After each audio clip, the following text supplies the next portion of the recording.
This is a Dragon Blazer production, and I am the little boogeyman. All right.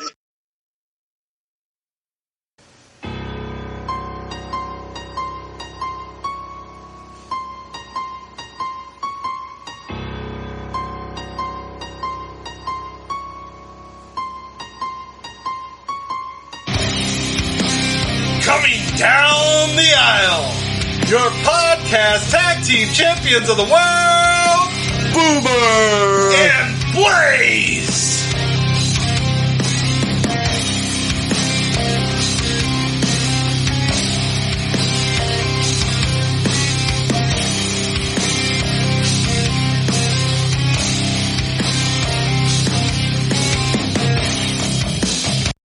Hello, everyone, and welcome to another exciting edition of the Boomer and Blaze Show. I am Boomer. And I'm Blaze. And he's Blaze. And welcome. We apologize that we missed last week. Some things happened, and that's fine. But here we are. We are back. And we were right. It's almost Christmas, which means presents, food, and Mariah's going to go back into the cryogenic chamber soon. So, and her back in. Stop. And we both are in our, trying to get in our Christmas spirit. I have my ugly Christmas sweater, my Jingle Bell Rock, greatest one ever. My National Lampoon's Christmas Vacation shirt on. Repping the National Lampoon's. Always comes through. My co-host here had to get creative with the cover art this time because there's no one on it. It's just this giant skull. And we'll talk about that in a minute as we get ready to watch Survivor Series 1998, which is a very unique Survivor Series. And of course, will be a little disappointing for Blaze because there is zero Survivor Series matches in this pay-per-view. Oh, this is a stupid show. I'm done. Over it. Stupid show. I'm done. All right. Well, before we dive in too much, now remember a lot of this we're going to talk about happened last week, but we're going to go with what we had planned anyway. And unfortunately, we did have a celebrity death. And if you don't mind, I would prefer that you take this only because I do not want to butcher his name. I don't know if I mean, I know him obviously, but I'm not sure how to pronounce his name. I'm just saying. Oh, 1 second. I'm looking for the... Oh, did I save it? The hell is it? Uh-oh.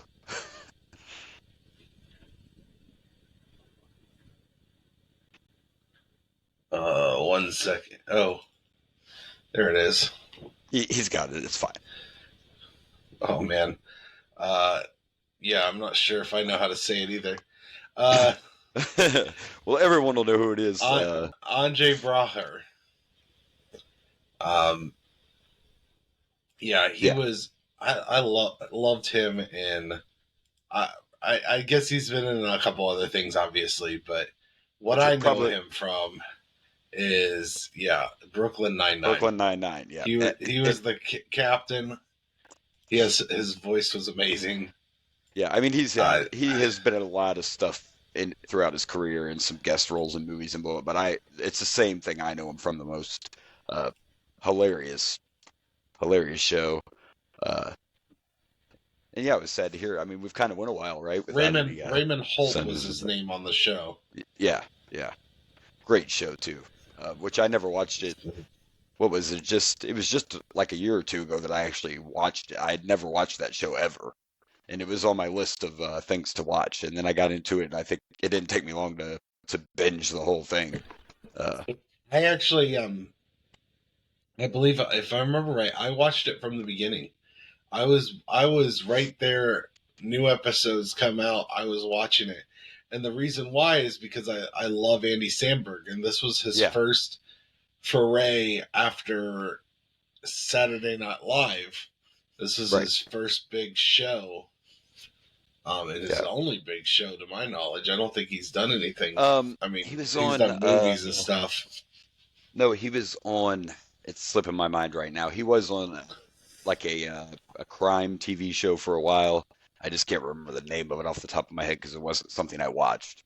So he did have one other TV series that was more on like the serious side, kind of like a Law and Order type thing. It wasn't Law and Order, but he was in some kind of series like that. But are you talking about Andre or I'm talking about Andre. Andy Samberg? Oh, you were talking about Andy? That's where I got confused. I was talking about Andre. I found out about Andre through And I started watching Brooklyn Nine-Nine from the beginning because of Yeah, Andy Samberg. because of Andy. Yeah.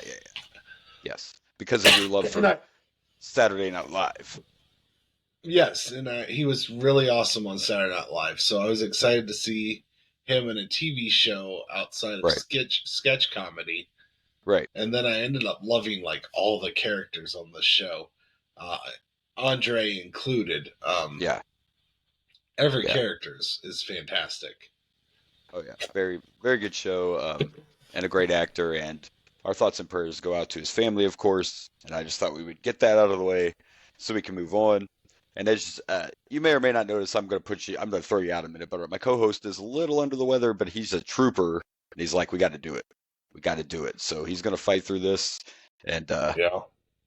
and we're gonna do it. We didn't want to miss another week. We try to be on our game. So all right, the sad news is out of the way. You're all three of you listening to. I know you wait for this and stuff. Yeah. So listen, we grew this year. There's proof of that. I'm just saying. We got some proof. All right. Let's see. I'm having issues today, so don't mind me. Well, I'm not having issues. My phone is having issues today. Anyway, all right. Let's move on. What is next? We are going to go to. Did I send you the picture of MJF or not? I don't know if I did.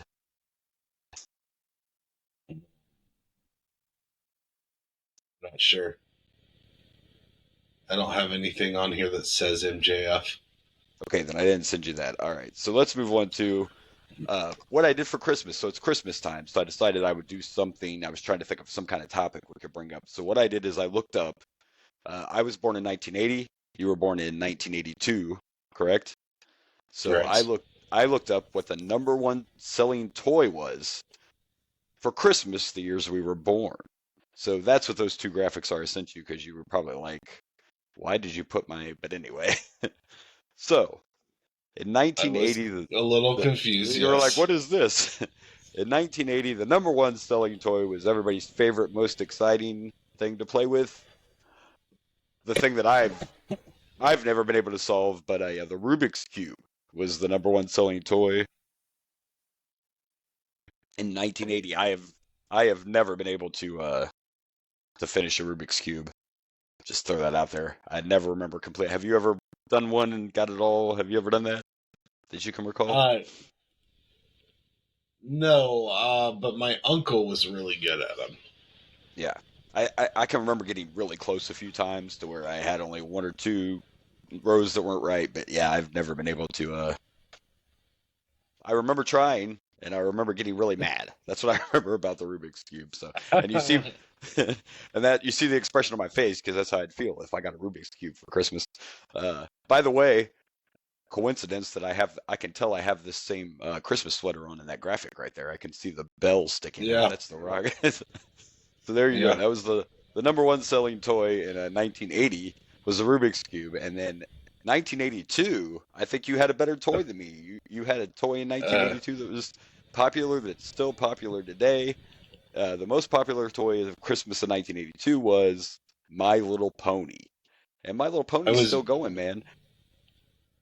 I was very confused why you had this graphic. You got to be careful.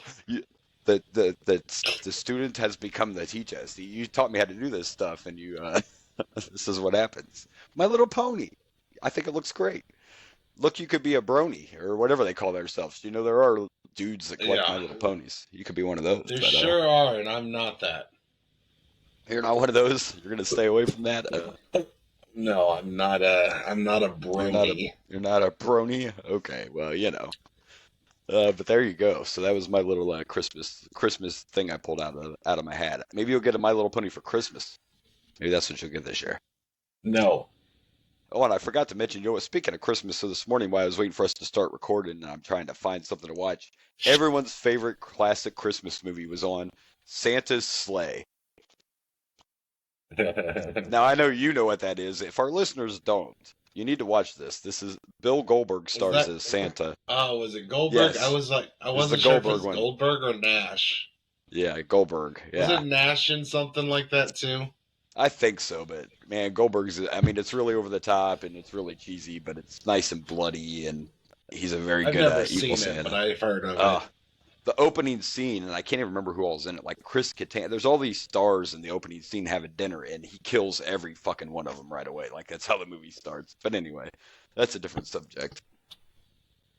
But now, we're going to stick with Christmas. Looking at my notes, see now I know what I need to do. We're going to move on to the graphic I sent you of Brenda Lee and rocking around the Christmas tree, because it's hard for me to believe this, especially with the shit Mariah's pulled off. But this is the first time. This year's the first time that rocking around the Christmas tree hit the top of it's at the top of the 100, whatever most popular song, blah blah blah blah, whatever. But this is the first time it's happened. So she's become the oldest woman to hit number one on the top 100 at 78 years old. But it just it just blows my mind though that as popular as this song is, it hasn't been number one until now.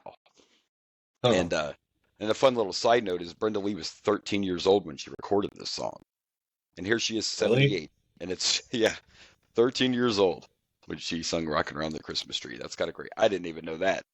Um, but yeah, and it's now number one on the top 100 for the first time at 78 years old. Congratulations to you, Brenda Lee. See, now this is one that gets played. See, again, why is Mariah so annoying? Because this gets played a lot too, but this song's not annoying to me. So I don't think it's just Well, because that song gets played so much. It's just not that good of a song, Mariah. That's just the truth. name a damn Christmas song that isn't played over and over again. Right. They're But all played like but crazy. they're not all annoying. That's the point. Like there's just something about Mariah that makes me want to. Anyway. But there you go. I think the big difference is a lot of these older songs, like "Rockin' Around the Christmas Tree," gets a lot of updated versions. Where Mariah's, I think, just now I've started hearing some other versions of You know, Mariah Carey. sometimes that annoys me too, and I don't know why. Like, so at work, Christmas music's playing. May not be my choice, but it's whatever. But there's something about Last Christmas, which was sung by Wham, and I know you know that Yeah, song, George Michael. Last Christmas. I like I that gave you song. my heart. The The very very next next day. day, you Yeah, put it away. threw it away. Yeah, Yeah, love that song. But man, the other day they played it like 5 times, and only one time it was Wham, and then it was all these remakes, and I didn't like any of the remakes. I'm just saying. I don't know why. It just bothered the hell out of me. Like if you're I gonna do play like the Wham version. if you're gonna play Last Christmas, play the Wham version. I'm just saying. What are you doing? But I feel like that's part of the difference. Is normally when Mariah you has. hear that's all I want for Christmas is you. It is Mariah almost every time, where all these other ones have Yeah, covers where you I get to don't. hear variations of them. I was gonna say, as far as I know, I don't think there's ever been a cover of Mariah Oh, yet. there So, has. oh, there I've has. been hearing. I think I've heard a couple this year, but Oh, it's not frequent, and I think it's just recently I've started hearing covers. I was gonna say, yeah, because It's I still haven't heard one yet, normally but Mariah though. oh, of course it is, because it's Christmas time and it's got to be about Mariah.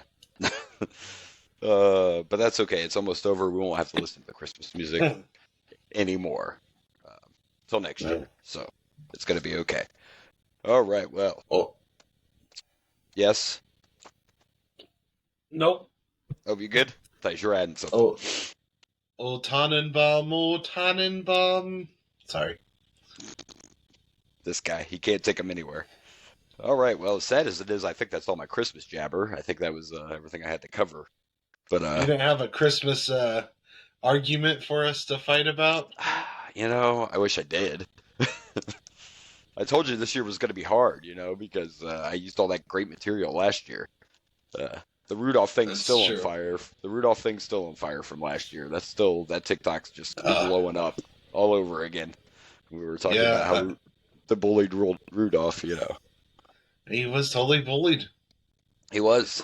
Oh, he was. 100%. And we had the whole, Um, what's a Christmas movie and what's not discussion last year. We went through all that last year too. I came to the oh dark yeah, side and went with it like, hell yeah, there's all sorts of stuff that's Christmas movies that I don't even think about. absolutely. Yeah, including your Gremlins. Gremlins is actually listed as a Christmas horror movie on one of my streaming apps. I don't remember which one, but Speaking of Gremlins, my friend was sending me a TikTok yesterday, about this. It was like a Mandela effect thing, but um, in the first Gremlins movie, what is the name of the main gremlin, like the boss one he fights at the end? Spike, right? In the first movie. In the first movie? I don't know. Yes. Spike's the only evil one I remember. So that's a common misconception. Spike is actually the gremlin that is the main one who turns into a spider in the In Gremlins 2? second one. Okay. Yeah, because if you notice, so in the second movie, he has like these spikes out of his head. Right. In the Right. first movie, he has like a white striped mohawk. Yep. And I remember that. his name is Stripe in the first movie. Oh, okay. Gotcha. So a lot of people just think it's Spike, but there's two different gremlins. The Stripe dies in the first movie. So Okay. But I do remember the mohawk, though. Yeah, I do remember that. Well, they call him Stripe in the first one. A lot of people, and that was a Mandela effect. Everybody thinks it's Spike. No, Spike is the one in the second.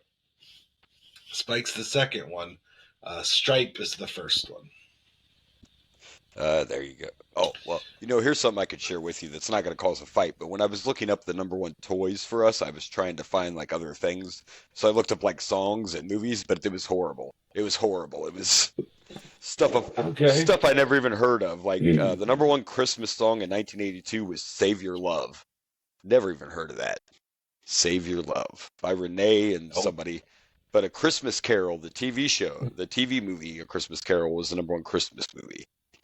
And then for me, I got the number one Christmas song was "No One Quite Like Grandma," which kind of sounds dirty to me, but whatever. What is Grandma doing that's not like... I don't know, but no one's quite like Grandma. You know what I'm saying? Is Grandpa saying this? Oh, I don't know, but and the number one Christmas movie was a TV movie called A Christmas Without Snow. So there you go. Not very exciting. Oh, I know. We do have one other Christmas thing. I sent you the little Home Alone tidbit, right? That's been a hot topic. I do. I guess all over the interwebs. That's been a big thing that people are fascinated with. So this hot topic about Home Alone this year has been about the groceries that Kevin McAllister bought in Home Alone, and so I thought we would share this because people are like, whoa, but let's see. In the original film, the total was what? There we go. 1983 was how much his groceries cost. Last year they would have been $44.40, and this year those same groceries would be $72.28. And that's why he's making that face. Not because he's home alone, because he can't afford his fucking groceries anymore. You know what I'm saying? Shit, $72. I don't know if he is freaking. I mean, he might be freaking out, but that family had the money to spend on 9 different kids going to fucking Paris. That's always been a discussion I don't know what the hell his father and mother does for a living, but they must be like lawyers. And a lot of people point out that they think the mom is like the bigger breadwinner than the dad, but that's always been a discussion about it because they paid not only for them but for everyone to go into this fucking trip. Like, what are you doing for a living? I definitely want to know. Shit. Yeah, to fucking Paris. To Paris with 15 people or whatever the hell it was. Like, yeah, what are you doing? A lot of kids, and it was a nice house. You don't think about that when you're a kid. You're just like, oh no. Kevin's alone. He's home alone. But now as an adult, you're like, how the fuck can he afford that shit? Like, they're popping out kids like they're fucking rabbits. Yeah. And able to still pay to go to fucking Paris. Like, that's the kind of thing you leave them with the fucking creepy uncle for the week and you go with your wife. You don't spend the money on 9 fucking kids and your rest of your family. And I'm sorry, but in Home Alone 2, I didn't feel bad for him at all. Because, he was lost in New York, but you had that credit card, and we already know your parents are loaded, so you were fucking good to go. Your parents are loaded. Yeah, absolutely. By the way, everybody's talking about these groceries, but we started talking about this, and now I'm thinking, what the fuck would that pizza cost today that they got? Remember in the movie, the pizza was like $150 for all those pizzas. That's probably... God, I don't even want to think about that math today. I don't know how many pizzas they bought, but... It depends on where they went. I mean, with the Well, yeah, Domino's, they probably still paying about the same. Domino's is not expensive. but So yeah, they so there you still have go. that 2 for $7 or something. Probably so, but still, yeah, that's some crazy stuff. Crazy stuff. But yeah, you're right. Like I even in the first movie, I didn't feel that bad for him, and he was happy at first because he thought his family disappeared. Like that house was fucking ridiculous, Oh ridiculous yeah, inside. Which, of course, we all know the magic of movies. They didn't actually use the inside of that house at all. They did use the outside for shots, but they never filmed inside that house actually. But I'm sure it's still cool if you own that house to be like, yeah, look, I got the Home Alone house. Look at me, yeah. whatever. All right. Well, there we go. Now we're done, I think, with our Christmas talk, and we can move on to talking about our boys, talking about our Bengals, talking about the quarterback no one wanted to play, and including me, because I was like, who the fuck is this guy? What? We don't have a backup. What are we gonna do? But wow, this guy is taking it to another level, is he not?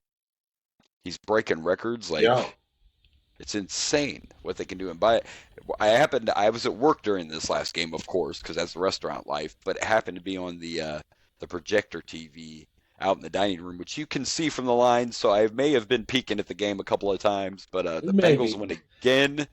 They win again. T. Higgins, dude, T That looked catch. like T That looked like catch. fucking Randy Moss in this game. It was insane. T was on fire. Yeah, that catch was crazy. That throw was crazy, and it literally reminded me of Brady chucking it to Randy Moss back in the day. Like, it was just insane. And Browning, you got to feel good for it. See, I said in the beginning, like when I was talking about this with people working stuff, I said sometimes guys like this are exactly who you need because he had nothing to lose and everything to fucking prove. And I know he said in a quote after the game, they should have never let me go or something like that, or should have never traded me away. He Yeah. was talking to the Vikings about it. Yeah. Now, don't get me wrong. I don't expect us to go to the Super Bowl or nothing, but Jake might, he might fuck around and get us in the playoffs and maybe win a game. Like, You never know. But I mean, right now we have the Steelers next. That's a very winnable game. very winnable right now, yeah. Mind you, we haven't won a AFC North battle yet. Yeah. Including the Steelers. They've already beat us, so it's not like a guarantee, but they're on their third starting quarterback. They just announced that they are benching Mitchell Trubisky, and they're going to be playing Mason Rudolph this week. What? They're benching Mitchell Trubisky? What a shock. Yeah, I can tell that you're really shocked. But yes, Yeah. they're benching. Mason Rudolph is getting the start. I think they lost their 2 starting cornerbacks, so they're down to backups there. Jake Browning must be salivating now. Right? The boy can throw. The boy can throw. Boy can throw. And then after that, we have the Kansas City Chiefs. Also, that Steelers game, you should be able to check on the projection because that's another Saturday game. So therefore, it's the only game at the time, which means you might get to watch it because the Browns won't be blocking it. Right. Then we got Kansas City Chiefs on week 17, which could be winnable because they are definitely not the Chiefs they usually are right now. No, their starting wide receivers suck. They're dropping crazy. Yeah. And then we end the season off with the Browns, which that's probably the biggest worry I have because the Browns, I swear, look, I said our number. And not only that, they're a legit team this year. I mean, I said at the beginning of the season, people are going to sleep on the Browns because that defense is insane. And now that you got Flacco in there, playing like he's 20 again and loving life, he said, I feel like a 10-year-old kid out here on the field. So, I mean, yeah, watch out for those Browns. That's all I'm saying. Watch out for those Browns. We know the Ravens have already clinched, but the Ravens also have a history of not being the same team when they get to the playoffs. So we'll see how that goes. They also never seem to have Lamar Jackson healthy for the whole season. So that's true too. Yeah, so we'll see what happens there. Patriots, by the way, are officially eliminated from the playoffs. and all the rumors say that they're ready to move on from Mr. Belichick. Yeah. I'm hearing So Bill Belichick will be fired or let go or agree to part ways or whatever at the end of the season. Yeah, I've heard that right, as well. right. So it looks like that's the way that's going. So yeah. So all right, that's our NFL talk. Let's move on. And it's very funny that for a long time here I was hating this man, but we're about to talk some punk. We're about to talk a lot of punk real quick. Um, I love CM Okay, Punk's. Oh, I'm sorry. Go ahead. so I think I found the MJF you wanted to talk about. Oh, okay. Yeah, I mentioned that real quick. I just thought it was a little cool moment. This was at the premiere of Iron Claw, which, by the way, has a 92% on Rotten Tomatoes and had a really good opening weekend. But it's just interesting to see MJF meeting with. Wait, there's nobody else in the photo. Whose hands is he I don't shaking? I don't know. Uh, Been waiting for you to tell me who this is. you can't see me. Meeting Cena, and of course, this is because it was a movie premiere, but there's still all this speculation about what's going to happen in 2024 when MJF's contract's up. So I just thought it was a little interesting tidbit there. But the Iron Claw doing really well. I have not seen it yet. I do want to see the movie. Same. Neither have I. But yeah, there you go. MJF meeting John Cena. They both are grinning like 10-year-old boys at Christmas. So I don't know. Yeah. And John Cena looks like everyone's uncle now or stepdad. I don't know. He's just the hair. It's something about the hair. Yeah. I don't know. Right. So there you But go. That's what that was. But okay, now I'm about to talk a whole lot of punk. Uh, I sent you a picture, I think, of his new shirt, which I think is fucking fabulous. I love his new shirt. Um, but I'm gonna do a quick recap. Like I said, we're a week behind, but I want to do a quick recap of last week and everything involving Punk. He ended new up segment, the weekend punk. the weekend Punk. But there you go. Hell froze over. Punk's new shirt. In the span of 2 weeks from the time he debuted at Survivor Series, he ended up being on every show. And of course, we know on Raw, he had a pretty decent promo. NXT was more of a fun, back and forth with Shawn Michaels, a little bit of ribbing kind of promo. But dude, not this last SmackDown, but the one before, his SmackDown promo was fire. His SmackDown promo was another reason, whether you hate him or love him, Punk is one of the best, definitely one of the best ever on the mic.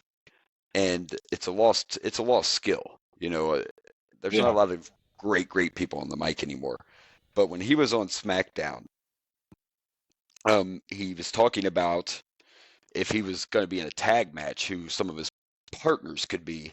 And of course, he mentioned like Randy Orton and LA Knight and things like that. And then he mentioned Kevin Owens. And he talked about how he didn't know if he could team with KO because they're too much alike or whatever. But when he said, plus, I don't know who would be comfortable working with someone who randomly punches people backstage. This is 2023. You can't go around doing that, people. Can't do that. Oh my gosh, yeah. Yeah. That was amazing. Referencing AEW, which, by the way, we kind of wondered. We both, I think, when Punk first came back, was like, how long is it going to be before he's, talking about that situation and everything. Both sides have actually signed whatever the fuck that's called. They both signed an agreement to not discuss each other in the situation. So he can talk about it, but you'll never hear him say AEW or Tony Khan or anything like that. They signed one of those whatever agreements to not discuss the situation. So the same thing happened. Tony was in a press conference and he said, I can't discuss it right now, when they asked him about Punk and going to the WWE. So, but he still took his jab, still took a little shot of the situation there. And then he called out Roman. And he said to the camera, talking to Roman Reigns, don't forget who the original or who the OG Heyman guy is, which I thought was a very interesting reference, because there's early buzz that could possibly be, a thing. So it was a classic Punk promo. And then actually this past week on Raw, Punk and Seth Rollins came face to face for the first time, and it was a very good segment. And it was something that doesn't happen too much anymore, but they did not script the Seth Rollins and CM Punk segment on Monday Night Raw. So for those of you who didn't get to watch it, you should go watch it. It's totally just Seth and Punk doing what they do and doing it on the fly. There was no producers for that segment. They were not scripted anything. They just let them go out there and talk their mad shit to each other, and it was good stuff. So It was. yeah, I watched it. I think last night. I watched the Punk and Seth Rollins on yeah, Raw last week. yeah. I haven't watched anything from the last, like this current Raw, the Right. one that just aired this Monday. I haven't seen any Punk segments from that yet, but I saw the week before, and Yeah. I also watched the SmackDown segment you talked about. It's Dude, brilliant. classic Punk. I'm back in. You know what? Yeah, I no longer I am hate too. him. Damn it, He's he's off got it. any Rushmore that I have. Me too. He's got to come off the Mount Rushmore. I mean, it's obvious that the first in-ring appearance we're going to get to see is the Royal Rumble. I don't see him wrestling before that. Yeah. And No, probably in the words of Paul Heyman, you know, this is not a prediction. This is a spoiler. Unfortunately, come on, we all know Punk's going to win the Rumble. I mean, come on. I'm not even a gambler, and I would bet money on it that Punk's going to win the Royal Rumble. I mean, that's just what I see happening. And I would be okay with it. I don't know if he's ever won a Rumble, has he? I think maybe, but I could be wrong. I'm not sure. Well, he couldn't have because he's never main evented WrestleMania, right? Maybe. I don't know. But anyway, that's all facts we'd have to look up. But I'm pretty sure he'll win the Royal Rumble, which is better than Cody winning it back-to-back. I don't know how they're going to get Cody to Roman. I mean, we all obviously know where this is going. Punk versus Seth, Cody versus Roman. Yeah. I mean, we all see that coming.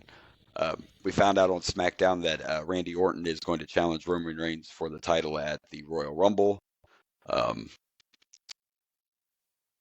We can all probably guess the outcome of that. But that was also a great promo, by the way.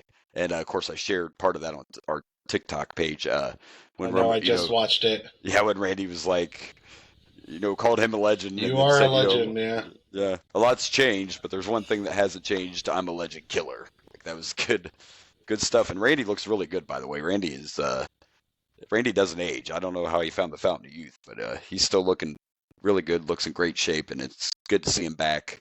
And hopefully he stays healthy and nothing serious happens.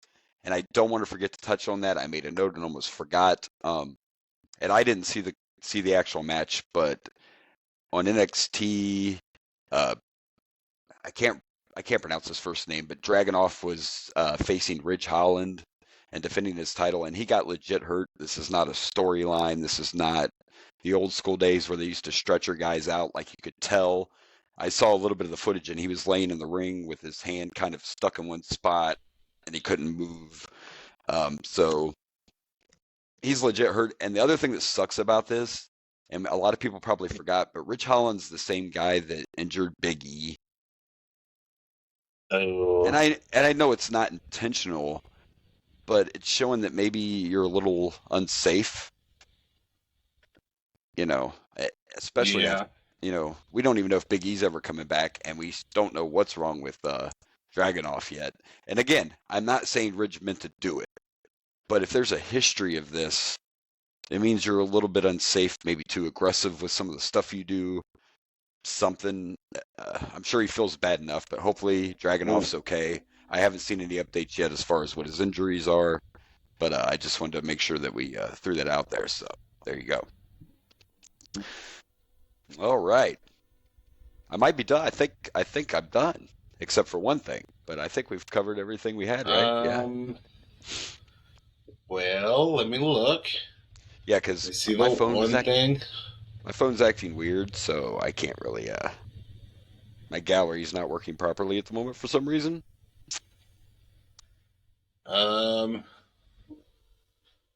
Just the only other thing would be you have a graphic for Roman 4 years. Oh yeah, I forgot about that. Yeah, we'll share that real quick. Yep, that's right. It's officially now been 4 years since Roman Reigns has been pinned, and I know we've talked about it on the podcast before, but of course the last person to pin Roman Reigns was Baron Corbin. Believe that or not. Wait a minute. Yeah. He hasn't lost the title, but he was pinned by Jey Uso. That was not a singles match. Oh, in a singles match. Okay, you Yeah, didn't in a specify singles that. match. Yeah, I You're didn't, right. but That that's was a what tag team match. they're That was a talking. tag That's what team they're talking match. about though, because WWE is the one that put this. Yeah, so yeah, he was pinned in the tag team match, but yeah, singles during his championship run, whatever, 4 years. So there you go.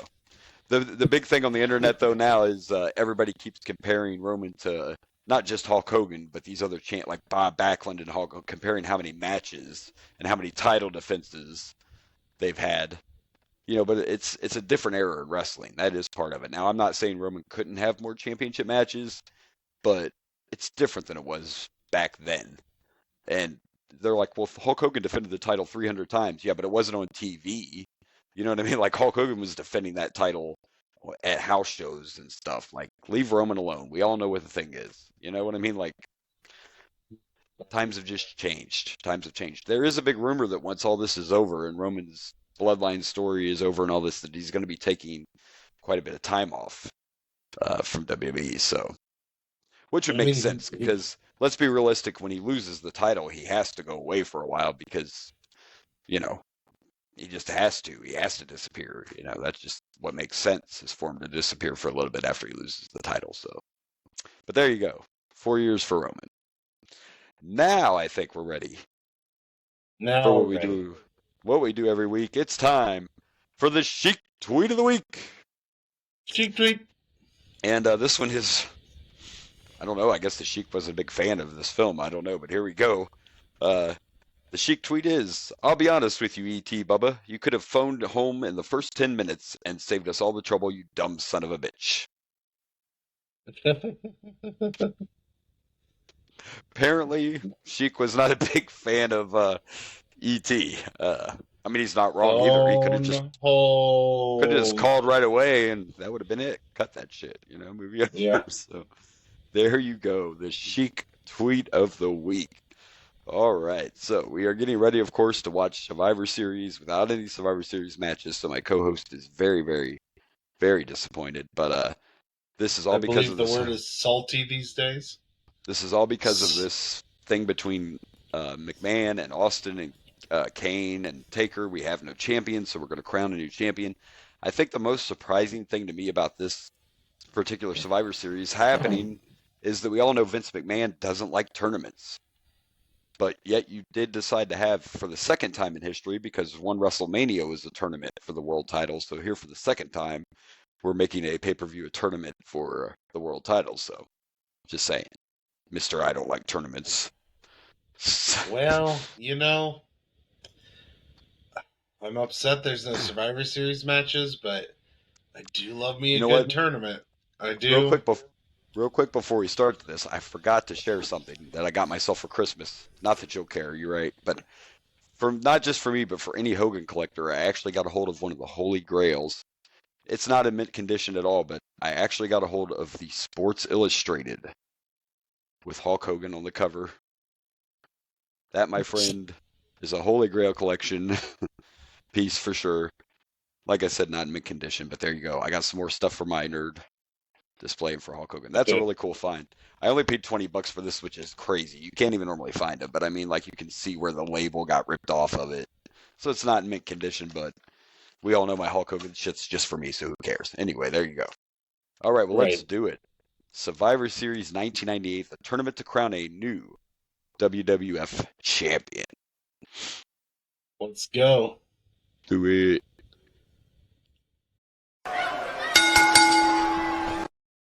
All right, so here we go. And real quick, before we talk about the beginning of this, I wanted to let you know real quick what we missed. And one of the things we missed, I know you're going to be disappointed because we're not seeing the Hardy Boys because that was a dark match.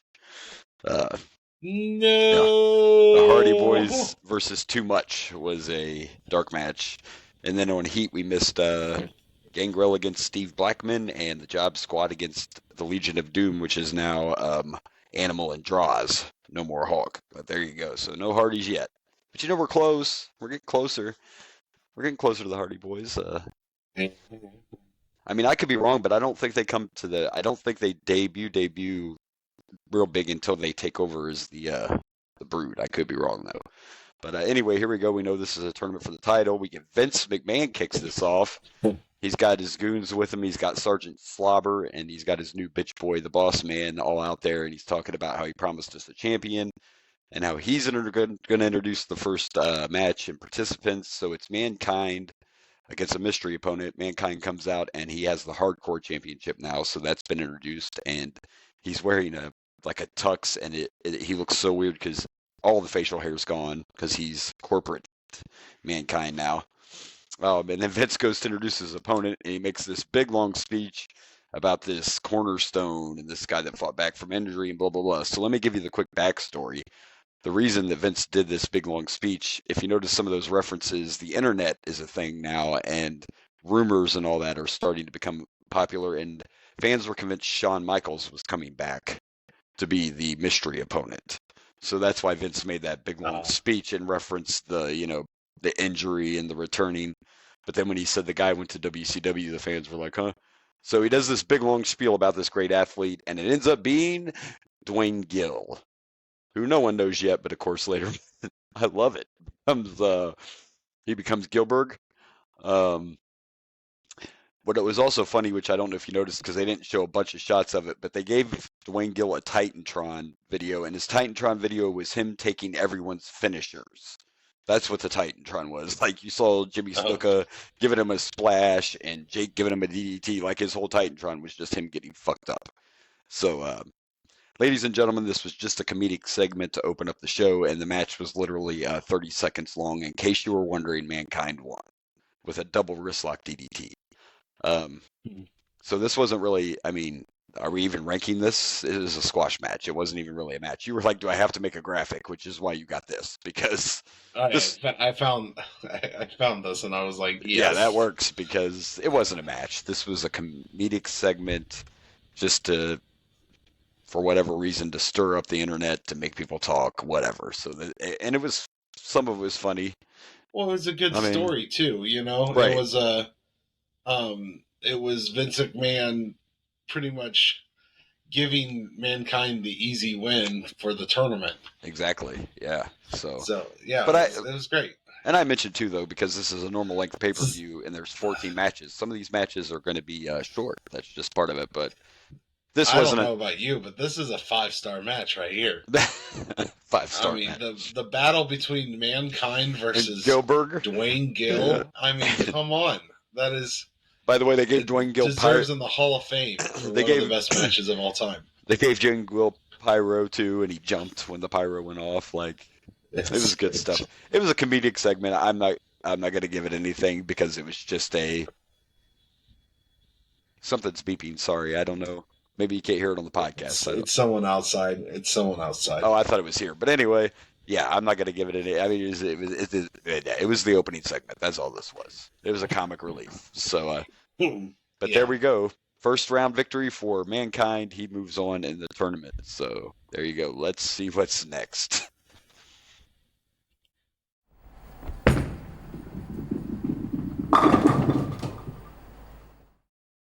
All right, here we go. So our next first round match with the winner of this facing Mankind, it is JFFJ Jeff Jarrett versus Al Snow, who is accompanied by Head. We were watching this and we both wondered why didn't Head get a championship chance? But it looked like Head was injured. Head had a tube sock around his head. His head. Anyway, does Head have a head? But so here we go. Now this was a little bit longer, but still a quick match, which we expect because you got to squeeze all these into one pay-per-view. But this was a good match. I've said before, my feelings for Jeff have nothing to do with his in-ring work. It's outside of the ring, and Al Snow's actually pretty good. And I don't remember a lot about Al in the ring. I just remember Head, which isn't fair, but that's the way it is. But there were a couple cool spots. Al Snow went to do a leg drop off the top rope, and Jarrett moved, and all I could think was that would hurt. We've been in a ring before, and I'm telling you that if you just leg drop to the mat and your fucking tailbone's hitting that, that had to hurt. I wouldn't want to do it. They had quite a few quick pins in this and some back and forth, and then there came a spot where they basically, Jarrett came off the ropes and Al was running into him, and they kind of headbutted each other, and then Deborah and the puppies got up on the apron. I can't believe we haven't heard puppies yet, by the way. I don't know when that's going to start. We've still not heard puppies, and if anyone has puppies, Deborah McMichael does. But anyway, she got up on the apron she got up on the apron with Head, distracted the ref, and gave Head to Jarrett. So Jarrett had Head. Al Snow reached out of the ring and had the guitar. He went to swing for Jarrett. Jarrett ducked. And then it was so much at the end. There were so many shenanigans. Actually, Jarrett ended up taking Head. Head helped Al Snow win the match. Jarrett went to hit Snow, but he deflected it or whatever, and hit Jarrett in the head and won the match. So, with a little help from his friend, Al Snow advances in the first round of the tournament and will face Mankind in round 2. So, I didn't mind it. What did you think about this match? I thought it was entertaining. There was a lot of little, shenanigans there at the end, but I liked it. I thought it was fine. It was fine. Yeah. I liked that both the parties got Head. Everybody got Head. Always a fan. Always a fan. Yeah, definitely. And short, sweet, to the point, but a good match. Excuse me. It's not a barn burner, folks. And it was quick. We didn't grade the last one because that was literally a squash match. This was a full match. It was just a short match, but it was entertaining and it was fine. And since they all got it, I'm going to go ahead and give this. Well, no, I don't want to do that. I don't know what to give it. That's where I struggle. I mean, it wasn't bad. It was just short, but there was going to be short matches in this. I got a rating for you. Go ahead. Everybody got Head, 69. That's right. 69, because they both got Head. And we'll see you next week, folks. And I'm out. This guy. 69. It's our highest rating ever on this show. 69. That's right. 69. You know what? Since Al and Jeff and Deborah all got it, I'm going to give it 3 heads. How about that? 3 heads. It was good. It was a nice, decent match. So. I think realistically 3 is also where I'm going, but yeah. Yeah, it's 69. You're lucky I didn't walk away from this show right there. No? And I did hear him tell us what's next, and I'm intrigued. I don't remember. I know who wins this, which sucks. I remember who wins this, but I don't remember the whole tournament. And our next match is going to be Stone Cold and the Boss Man, so this should be interesting because we all know Mr. McMahon would love to screw Austin. We all know that. So. Right. Let's see what happens.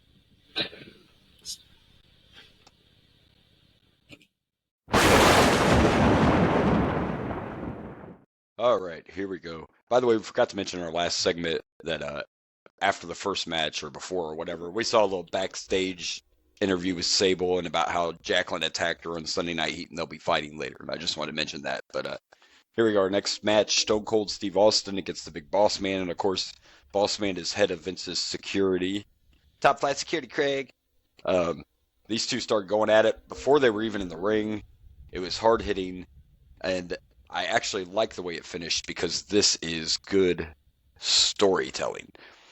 Yes. At first, when they started fighting, I was like, this kind of doesn't make sense to me because you think his goons would be out there because, they're trying to, he doesn't want Stone Cold to win the title, obviously, but no one else came out. They went back and forth. There were a couple of pinfall attempts, and then Boss Man was just like, fuck it, and got the nightstick and just Rodney King'd Austin's ass, you know what I'm saying? Just, Yeah. But again, makes sense because, yes, Austin advances, but now what kind of shape's he in? Because it went on for a while now. We all know wrestling has a little bit of cheese in it, and when Boss Man hit Austin in his heart with a nightstick and JR was trying to sell it, that was a little too much for me, but whatever. Right in the heart! Right in the heart! As someone with a heart condition, I don't find it funny. Now listen, it was only because we both watched it, and it was not a devastating shot, first of all. I mean, he barely... Maybe it was. He was like... Just doesn't look it. But anyway, he did... he beat down on Austin, got disqualified, obviously, so Austin does advance. But what kind of shape's he in again? And then we got Michael Cole backstage with Mr. McMahon, and he asked him if he was concerned about Austin advancing in the tournament, and McMahon was like, did you just watch the match I did? Like, what kind of shape's he in, and they showed Austin limping out, limping away from the ring, whatever, walking to the back, and they said something about, another man wouldn't even be walking right now, but Austin's doing it, so we're going to see this all night, and this is a big key to wrestling, storytelling. This was a great part of the story. totally made sense for the Big Boss Man to get disqualified because he wasn't out there to win. He was out there to soften up Austin. Exactly. Yeah, another good tournament match. This one a little more because maybe the action wasn't the same, whatever. Because of the story, though, I'm gonna give this 3.5 nightsticks to the face. I'm going to go with 3.5 nightsticks to the heart because that would hurt like a motherfucker. See, I was trying to be nice, and I didn't say that because I didn't want to, I was trying to be nice. I was trying to give you a Christmas present, and not talk about the heart. Because my co-host does have a heart condition. They already did. Speaking of that, though, one thing that surprises me, this is very random, but you talk about the heart blows, and I kind of saw the nightstick thing, and I thought, no one uses the heart punch anymore. And when I was a kid, I thought that was a totally believable, move. The heart punch, but nobody does it. Yeah. Nobody does it now. All right, well, let's move on and see what's next. Who will face Stone Cold in the next round? That's what we are about to find out. Yeah.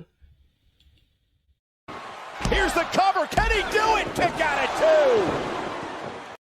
All right, so here we go, our next match. And I think my co-host can already agree a little bit that even though there's no Survivor Series matches, this might turn out to be one of the best Survivor Series ever. Again, because of story. So here we go. Our next match is X-Pac against everybody's favorite, the working man, or whatever the hell, the man's man, William Regal. He's a man. Such a man. He's a man.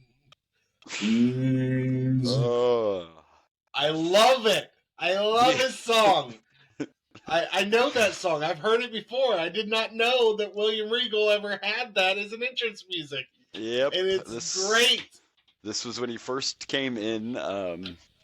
Needless to say, he hated this gimmick. I don't understand why. It's great.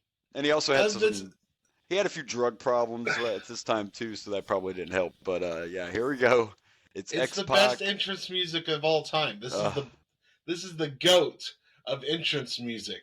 He's a man. I knew you were gonna love it. I just had that feeling. I'm like my co-host. Yeah, I loved it. He started asking me while we were watching it how I felt about the entrance music, and I refused to say it because I wanted to respond. And I also sent this graphic to a different friend of mine, so you did not see what I did. He's a man. He's a man's man. Yeah. It's so good. We'll dig in first to this actual match itself. Really good match between these two guys. Some very painful looking submissions, some high spots. When it got to the end, it got to something that you and I normally would not like in a tournament situation, but again, it's storytelling because both these guys got counted out. Right away, I was kind of like, but you immediately, by the way, said, because when they both got counted out, I'm like, oh man, I don't like this. And yeah, but I was story, like, no, buddy, this is great. story. This is pissing off Vince McMahon because these are the guys that would have been facing Stone Cold Steve Austin. Yes. And Stone Cold now gets a bye. So immediately they show Mr. McMahon in the back. He's pissed off, and he tells Sergeant Slobber to run out there and tell him it's going to be an overtime. But the problem is X-Pac's hurt, and X-Pac didn't even try to go back to the ring. X-Pac could barely get up and start walking towards the back. But they still tried to make the announcement about the sudden death overtime. But the problem is Regal left the fucking ring to go chase after X-Pac. So they both got counted out twice. And Vince is losing his. He gets a bye. Austin gets a bye. He's losing his mind. This is great. You were upset at first, and I'm like, no. I was at first. Storyline. This is storyline related. Now, if they did this kind of shit in the past, I wouldn't have a problem with them trying to skip matches like this. In the past, they didn't add a story to it. It was like some stupid shit like a double count out between the tournament with Hogan and on. Yeah, why'd you even put him in it? I don't even have a problem with the double count out or the double disqualification. My problem with that shit is it wasn't a double disqualification. The person who strikes first is disqualified. Yeah, that's how it works. You don't double disqualify when someone reacts to that. and attacks with his own chair. No. I agree. Unless I they agree. hit at the same fucking time, it's not a double disqualification. Right. It was just No, bullshit. it was. This is great. When there's no purpose to it or no storytelling to it, then normally I'm not a fan. But this has a reason. This has a purpose. Now Stone Cold gets a bye, and you're hoping that he's still hurting from, Boss Man, but now he has time to rest. So yes, Yeah. Vince McMahon is having a hernia, and everything else in the bag just fucking losing his shit. Now, As in long theory, as they keep the shenanigans up with this kind of shit, we're cool. You can skip as many Yeah. matches you want as long as it's storyline related. You already had a short match with Mankind because you were Pushing him storyline through. related. Double Yeah. count out, storyline related. Storyline related, So yes. far, we've had 2 matches that would be bullshit and would piss us off if it wasn't because it fits with the story and the story is good. I'm good. Yeah. I'm good. Oh yeah, I totally agree. So far, it's a good tournament, good pay-per-view. Everything's going great. This whole thing, the match and everything, it seems like a repeated theme, but I'm gonna go ahead. I'm giving this a 3 as well. I'm giving this 3 double countouts, even though it was only 2. First, you got that great entrance music. You have this pretty decent match, and you have this great story ending. And this isn't like a, oh well, the end of the match was better than the actual match. No, this is actually part of the match, story of the match. I'm giving this 4. He's a man. You know what? That extra star is Such just for the a entrance. man. Just for the entrance music. That's why I got that extra star. I know that's why I got it.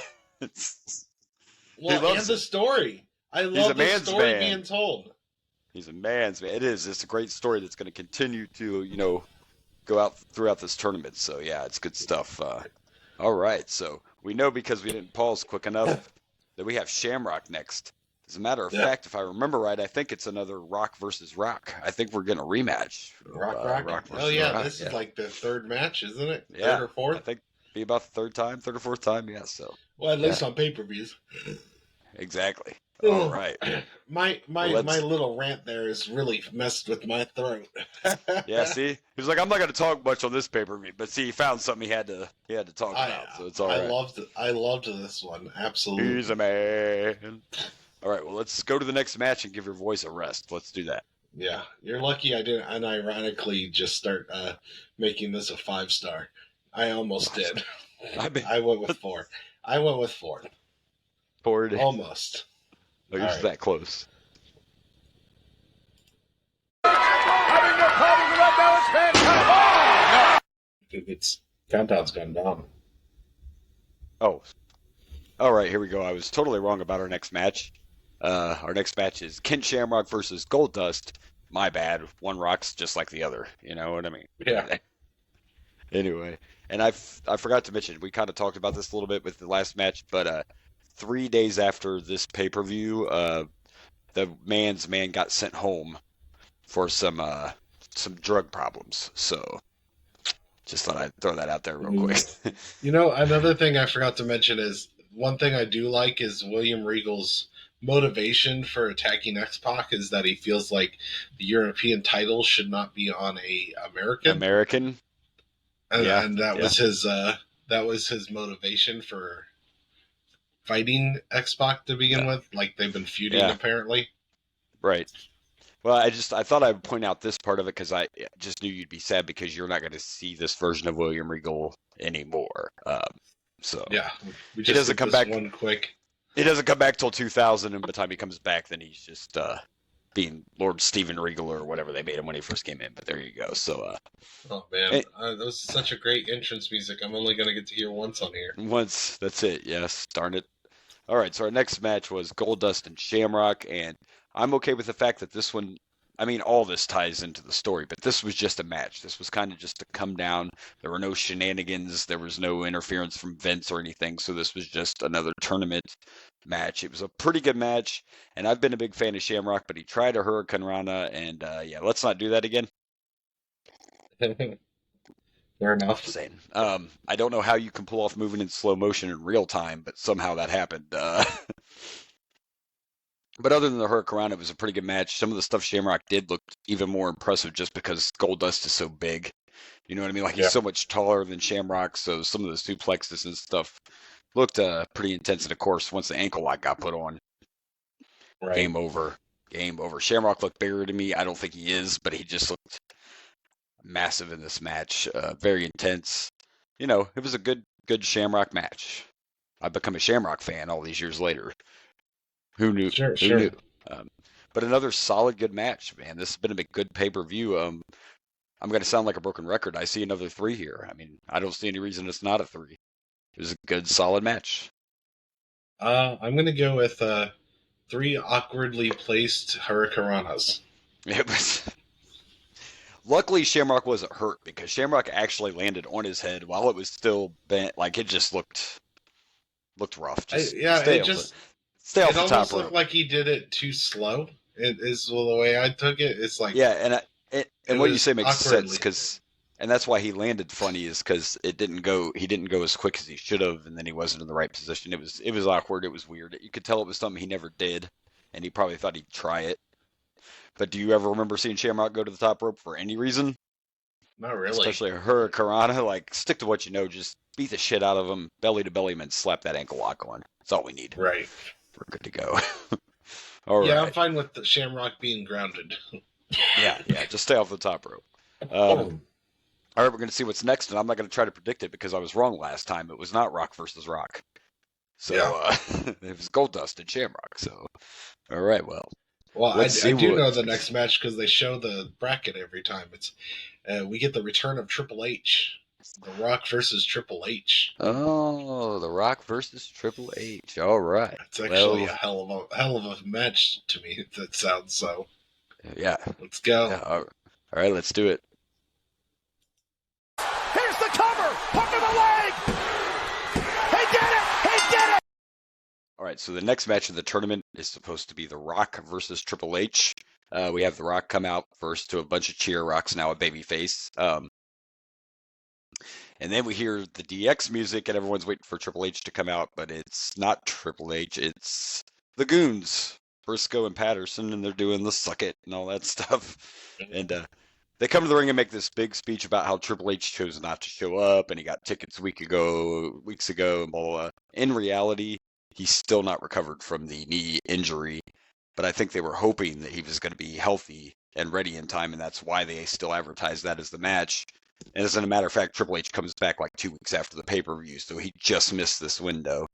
But instead they say, there's not going to be a bye, Rock. No. You have an opponent, and it's going to be the big boss man. Here we go with the story again. Makes sense. Rock's a big baby face too, and even though it's all about Austin, they don't want The Rock to be the champ either. So send out the private security, Craig. But guess what happens? He goes in the ring, The Rock snatches him up, rolls him up, and it's over. It was literally a 3-second match, folks. 5 second. Well, 5 technically. Yeah, I think they mentioned time for the other stuff to happen, but yeah, and it's over that quickly. The Rock advances. We're not, it wasn't a match. It was a match, but it was a squash match. But again, it's all tied into the story, and it's all flowing. I don't even know if squash is the right word for that match, but yeah, it was very fast. But again, the thing that saves it is it's more of this storytelling process. And how Vince doesn't want, he doesn't want the belt on Austin, but he doesn't want it on The Rock either. At this point, really, Mankind's the only McMahon goon that's left in the tournament. So there you go. Well, I guess technically, Kane and Taker have been kind of his henchmen too. So yeah, we'll see where that part of the story goes. Because as a matter of fact, I'm not making it up this time. The next match is Undertaker and Kane. Undertaker versus Kane. It's the first match of the quarterfinals. The last time that was a little weak. Yeah, it wasn't that great, so going to be interesting to see. But there you go, the stage is set, The Rock moves on, and I gave a spoiler early accidentally because now it is going to be Rock versus Shamrock, Undertaker versus Kane, and Austin gets an automatic bye. And then Mankind. Al Snow, right? Al Snow. Mankind and Al Snow, yep. So there you go. Yeah, one of these things is not like the other. Like the other. Al Snow's odd in this group. Who's not going to advance? We love you, Al, but, just saying. If Head was in the tournament, maybe Yeah. there'd be a chance. But, all right. Well, let's see what happens between the Brothers of Destruction.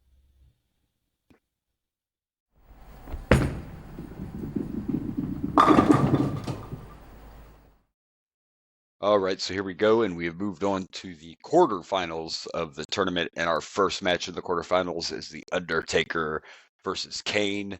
I think we're both a little, nervous maybe about the match, because the last time these two faced, it wasn't that great, let's be honest. But this was a good match between the two. Nothing to complain about here, I don't think. Much better than the last one, yes. Much better than the last one, and I think what interested me the most was the very, very end with Uncle Paul there getting a little hands-on without the Undertaker knowing it. Technically, that's Daddy Paul. That's right. That's true. Technically, he is Daddy. He is Daddy Paul. But he caused a little distraction. Undertaker nailed a tombstone and then went to pin Kane. And of course, me and you have already talked about our opinions of the whole holding the foot down thing. But that's what happened. Undertaker didn't see it though. So that's a little interesting. I think that's early seed planning for Paul Bearer going back with Kane again because, he flippity flops like 800 times between the two of them. So maybe that's. We don't get to watch we don't get to watch the shows, and I wish we did because it does seem like Taker and Kane are not trying to work together anymore. They legit fought full on in this match, so obviously they're back to not there was some getting along. Bullshittery with Paul too. So yeah, some bullshittery with Paul going on. So yeah, I don't remember. Was Paul Heyman? Was he part of the ministry with Undertaker? Or does he go back to Kane? That's a good question. Good question. I'm pretty sure Paul was in the ministry at first, but I can't totally remember. But yeah, either way, it was another good tournament match, and now we know that Undertaker is moving on and advancing in the tournament.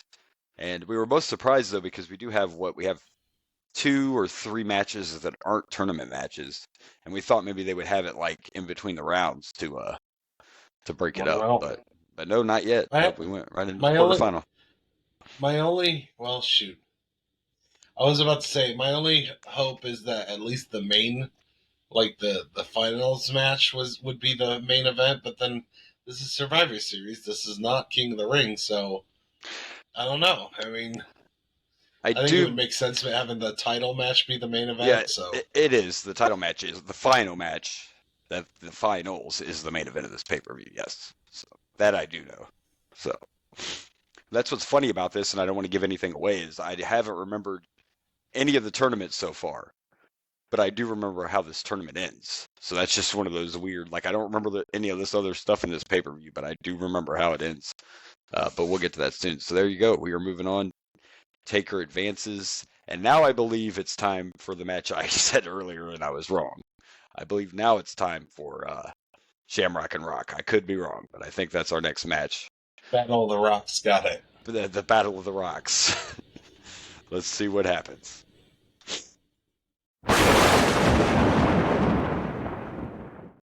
You know what? Sometime during this fucking pay-per-view, The Rock's going to face Ken Shamrock, but not this time. I'll be right eventually. Whoa, that's a lot of ass. What is happening? That's a snow ass. He asked if we wanted head, not ass. What's going on? So our next match is Mankind versus Al Snow. Here we go, storytelling again. I would have never guessed. We saw Head earlier, and we saw that Head had a sock around it. His head. He must have had an injury. Yes. Lo and behold, we find out during this match, that was Mr. Socko around Head. Oh my gosh. And once Mankind found Mr. Socko, it was all bad for Mr. Snow. Another good match, but it's really weird watching Foley. This graphic you see, folks, this is what Foley's fucking wrestling in. It's just weird to see Foley wrestling in a bow tie and a jacket and no facial hair. But he found Mr. Socko and he wins the match. And, of course, when they show Vince in the background, he's just all hand clapping and cheering. And I think I even heard him on commentary mention, while Jerry Lawler was the one laying down, it's a conspiracy. They want Mankind to be the champ. So, yeah. Another good solid match, and more good continuation of telling the story about who's going to walk out with the title. And of course, they want us all to believe that it's going to be Foley because this is McMahon's guy right here. So It is indeed. And by the way, real corporate quick, Foley. I don't know if you ever heard this story, but I just want to point out that it's not true. But I don't know if you remember this, but a lot of people thought the hardcore title was the same championship that Mr. Perfect destroyed back in the day. I don't know if you remember when he did that, but he was feuding with Hulk Hogan. And on a Saturday night's main event, he took a hammer and literally busted up the Winged Eagle title. And a lot of people thought that that belt is what they used to make the hardcore, but it's not the same. It's not the same belt. So I just wanted to throw that out there. It is not the title that Mr. Perfect broke back in the day. They actually designed this on purpose. But so there's a random odd fact for you. Anyway, I feel like if they were going to do that, they would have announced it. They would have said it like. yeah, I mean, it's natural people thought that because, like I said, that had happened. Mr. Perfect had destroyed a title, but that was years before this. So, because obviously the hardcore is the Winged Eagle belt, just busted up and duct tape thrown on it or whatever. But anyway, yeah, there you go. Mankind wins another good match, but I was really happy. Mr. Sacco and Head in the same ring at the same time. That is iconic. I'm giving this 3.5 mandible claws. Mandible claws. I'm gonna go with something you didn't even bring up. I don't think, but when he finds the Mr. Sacco on Head, he starts beating the shit out of Head. So I'm gonna. I did forget that. I'm gonna go with 3 head abuse. Beating of the heads. He did. He was whipping the shit out of Head. Head took an ass kicking. He was really pounding that head. He really was. And it wasn't his head. It'd be different if it was his head. You can't go around pounding other people's heads like that. That's not. I mean, you know what? To each their own, man. I guess, but you are right. Good call on that one. Now, damn it. I'm not even going to say the next match is Rock and Shamrock because I'm not sure. It may not be. It may not be. My track record isn't as bad. I'm going to say it's Rock versus Shamrock. Right. In theory, it should be. But let's find out. It would be funny if they just, now's when they finally decide to take a break. To have another match? Yeah. Like, nope, we're going to make it wait on that. We're just going to skip and go straight to Mankind versus Stone Cold. Even though it's actually 1998. Story-wise, I could see them doing that story-wise. Right. Vince is like, put that match out now. Even though it's 98, they somehow know they're going to make me look even more bad by just not having that match next. Even though it's already happened, they're still figuring out a way to mess me up. It's fine. But 30 years in the future, let's really fuck with Tim Chase. Yes, yes. And it's Boomer. It's very important. All right, well, let's see what's next. Fucking Shamrock. Here's the cover. Can he do it? Kick out at 2. All right, our next match. Finally, The Rock versus Ken Shamrock. Finally, we have this match. Pretty good match again, and it went along here for a while, and then out came head of security again, the big boss man. And I was a little confused. It was a good match. Ken Shamrock did a Hurricanrana again, but this time he did a standing one instead of top rope. It went much better. Much better than trying to do it off the top rope. What confused me is I get the story we're telling. We all get the story we're telling, and I get it. Rock's one of the guys that they don't want to move on. But as far as I know, Shamrock and Rock are both baby faces, as far as I know. But the boss man distracted the ref, and then Shamrock was in there and asked boss man to throw him the nightstick. He's like, yeah, throw me the nightstick. Throw me the nightstick. So that confused me a little bit. But before that even happened, the boss man had the ref distracted. The Rock hit a low blow and then a people's elbow, and Shamrock fucking kicked out of the people's elbow. Out of the people's elbow. That shocked me too. But the nightstick thing really threw me off because I thought Shamrock was a baby face, but maybe it's like, you know what, I'm going for the title, who the fuck cares? But The Rock intercepted the nightstick and used it and ended up winning the match. And of course we get to see the boss man selling and throwing his fit again. So we're right on this same line of telling this story. The Final Four set It's kind of interesting because we have Mankind against Stone Cold and The Rock against The Undertaker. So that's our final four. One of those guys is walking out of here champion. And is Austin going to be in shape and condition to fight? Or something going to happen there? See, I can't remember that part of it either. Like I said, I only remember who wins this, but I don't remember all this other stuff. So it's going to be interesting to see what happens when Mankind and Austin meet. Yeah. But I do know we're finally going to get one of our non-tournament matches next. It's actually the women's title match is going to be next between Sable and Jacqueline. But as far as this one goes, good match. Sure. Maybe not. I'm not sure about anything anymore. A good wrestling match continues to tell the story. Two of the top stars right now. I sound like a broken record, but I'm going to give this another 3. I'm going to give this 3 nightsticks.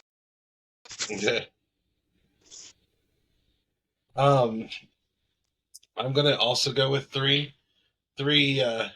Talking about those nightstick moves. Okay, that didn't work out. Night moves. Nightstick moves. I get where you were trying to go. It just didn't work out the way you wanted to. It didn't work out. I'm The blaming nightstick on the moves. cough. I do too. I blame the cough. It's the cough's fault. It's the weather's fault, but it's okay. Yeah. You're toughing through it. You're toughing through it. We love you for it. All right. Well, let's see. Well, let's see if I'm right. Let's see if the next thing is the women's match.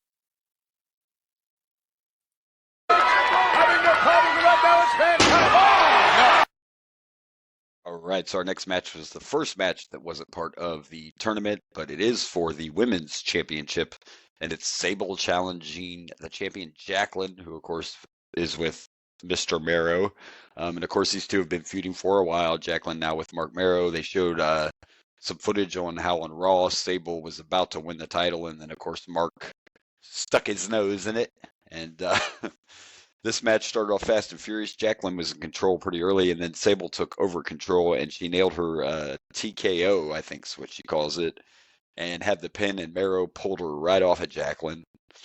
The ref saw it but let it go, and it was my favorite part of this match. Sable finally got a little bit of revenge. She's outside. She gives a low blow to Mark Marrow, and then she fucking Sable bombed Marrow outside the ring onto the floor. It was my favorite moment of the match right there, like some justice for Sable, you know what I'm saying? Justice has been served. It was pretty impressive too. It looked like a good power bomb. So, and I mean, it's not because Sable's a chick. It's just facts that probably weighs 100 more pounds at least than she does. So, yeah, it was good looking, pretty impressive. She then went back in the ring and gave Jacqueline a Sable bomb, and then pinned her in a very, very nice way, and kind of like a mommy pin. It was kind of like the way mommy pins now. Kind of like a Rhea Ripley type pin with the bootay in the air, Mm-hmm. But it wasn't a very long match, but I found it entertaining, and it's a different story, but it's still telling this story. And I just think the piece of resistance, other than her winning the championship, was that little bit of revenge on Marrow on the outside. So I highly enjoyed it. I'm gonna give this 3.5 Sable bombs, even though we only saw 2. But I'm still gonna give it 3.5 Sable bombs. I'm gonna give this 3. Sable clearly doesn't want to have kids with Mark Marrow. No, she doesn't. She does not. Instead, she's going to have kids with Brock, but they're all going to look just like Brock. Oh, Weird. yeah, I know. don't know. I've seen his daughter, and I don't mean to be mean, but wow. I feel so bad for her. She looks just like Brock. It's insane. Why couldn't he look like Sable? I mean, Right? come on. And and what's funny though is then if you look it up, I didn't know Brock had it. Brock does have a son too. Son doesn't look like Brock, so go figure. What do you? The daughter looks just like Brock. Yeah, it's weird. It's a little freaky. It's very unfortunate for that girl. Very unfortunate. We're so sorry. We're so sorry. All right. Well, we're going to move on, and we're actually going into the semifinals now. They're going to go right into the semifinals after this, unless I'm being lied to and look like a fool. But it says the next match should be Mankind and Stone Cold. That's what it says should be next. So let's see if they're lying to me and making me look like an ass. Well, I couldn't find my controller, so Mankind is on his way out to the ring. So it is Mankind in the ring. All right. I think you're right. Yeah, absolutely. All right, All right, Mankind awesome. Let's go.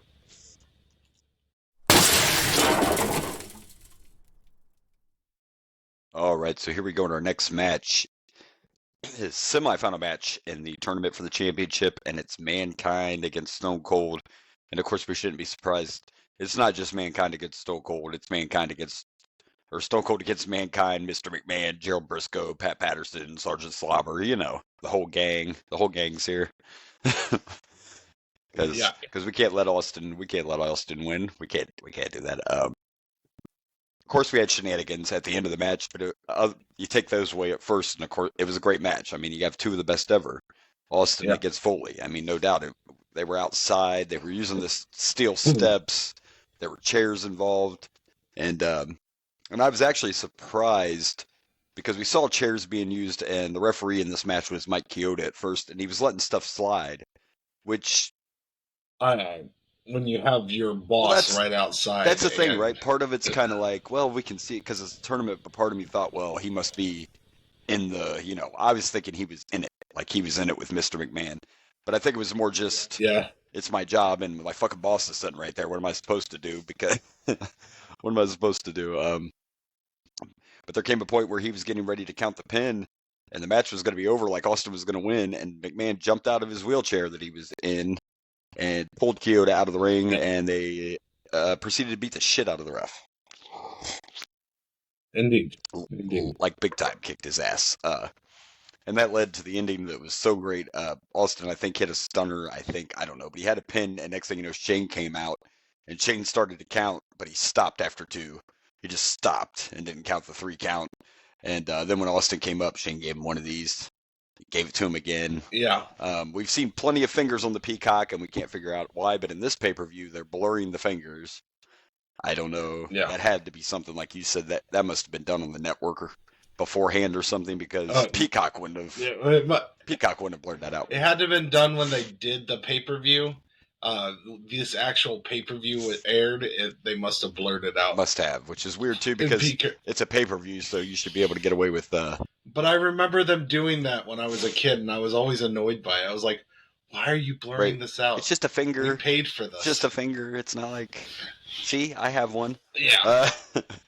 So they did the same thing when there was the wardrobe malfunction or whatever. They blurred. Yeah. Was it Sable? Yeah, it was Sable, yeah. Even though it was pay-per-view, they still blurred shit like that. Yeah, they did. Damn it. It's not right. We pay to watch that. We should be able to see it all. It's not that. Nipples, that's fingers, whatever. That's indeed. But the story. Of course, the story's not over because the pay-per-view is not over. But this was the peak of. They found a way. They screwed Austin out of it. Fucking Vince and his Goonies took off right away to the backstage and jumped in the limo, and Austin followed them. When he got back there, they'd already taken off, and he went over to some random vehicle the guy was in and fucking threw him out and stole his car and went chasing after him.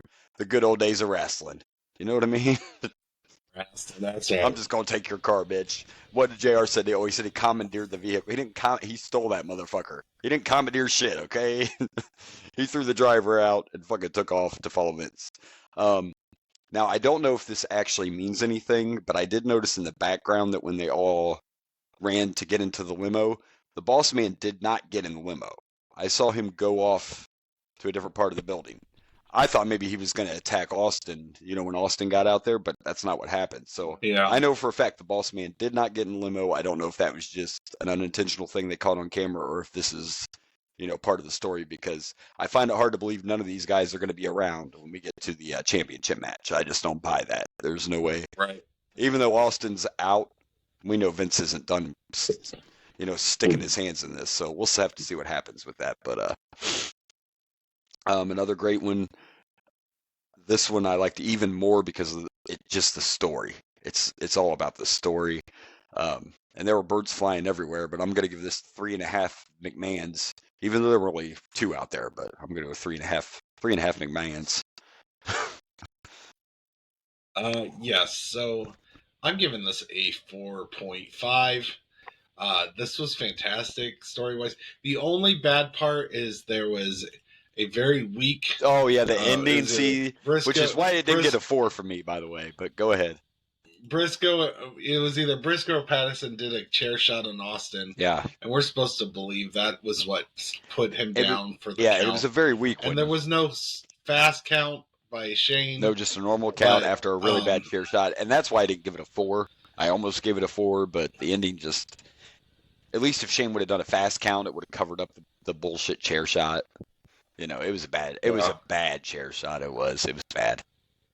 It was like, but clearly, I got you, Stone Cold. Clearly after Vince McMahon, after this match, Vince McMahon needed a cigarette because Vince McMahon screwed Austin. Oh, I love it. Austin was not prepared. I'm just saying, he was not prepared for the screwing that he received. Yeah, I was going to say, he was definitely a catcher by the look on his face. Oh, yeah. Oh. This was definitely a screw job, just not the Montreal one. You know what I mean? No, this was a whole different thing. Yeah. And what we didn't know, because we don't watch the shows, is they talked about how Shane apparently signed Austin to a new contract. Apparently Shane schmoozed Austin, and Austin thought that Shane was, on the good side. But no, Shane's on the dark side.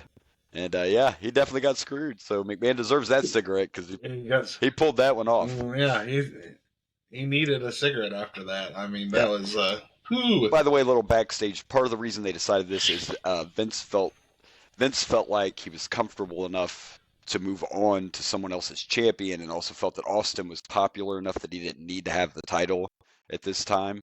And it also helped develop the story more because he already hated Vince. This is just going to take it to a whole nother level. So it makes sense to not put the belt on Austin right now.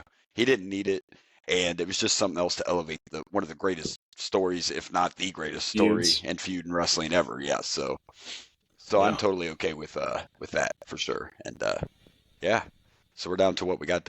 We got one more semifinal match left, and one match that's not in the tournament, and of course the main event. So we got 3 matches to go, and yeah, let's see. I know the next match. The next match is our other semifinal match. Will Mankind be facing The Rock or The Undertaker? Well, let's find out. All right.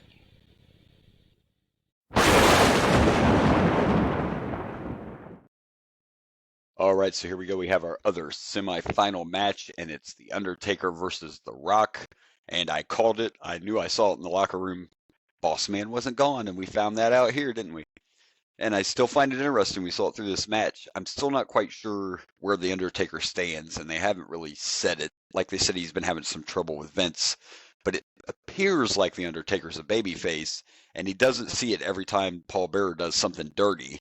Undertaker isn't even seeing it, doesn't even know it's happening. So that's like a little other story going on inside this story here. And you actually asked me off air an interesting question. You asked me what I thought if I didn't know the outcome of this, who did I think would be in the finals? Because we know now it's Mankind and The Rock. I think back in the day I would have thought Mankind because they made it very obvious that's Vince's boy. But if I didn't know the outcome, I would have thought Austin would have made it all the way, and then they would have screwed Austin at the end. But that's not what happened. So now we know our finals are set. Good match. The crowd was into this. There were shenanigans because the boss man interfered. But his interference backfired like it has all night, and The Rock pulled off the victory. So we have our championship match set, and it's going to be The Rock and Mankind for the title. So there you go. And I know what happens in the main event, but we won't spoil anything. We're just gonna save that for the. I mean, I have guesses because I had to check a bunch of shit. So yeah, so but I think I know as well. Right. And of course, we have the question too that we got to ask ourselves: will McMahon make another appearance? Will Austin make another appearance? The last time we saw them, they were taking off on a high-speed chase. So we got to see what happens there too. But it was another solid match. This whole Survivor Series has actually been really good, especially considering it has no elimination matches, which is what Survivor Series is known for.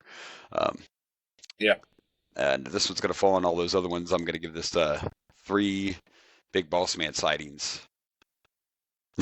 Yeah. I'm also going to go with 3. I guess I forgot to mention the way this actually ended was Kane ended up coming out and interfering in the match.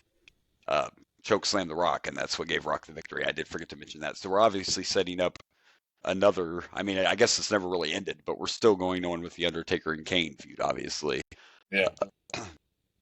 Which, by the way, I always love that he didn't want he was out there to cause the Undertaker to lose, which is why he chokeslammed The Rock, and I've always loved that. It's like Right. that's a classic heel move. Like, I'm out here to screw you, but I'm gonna attack your opponent. That way, he wins the match.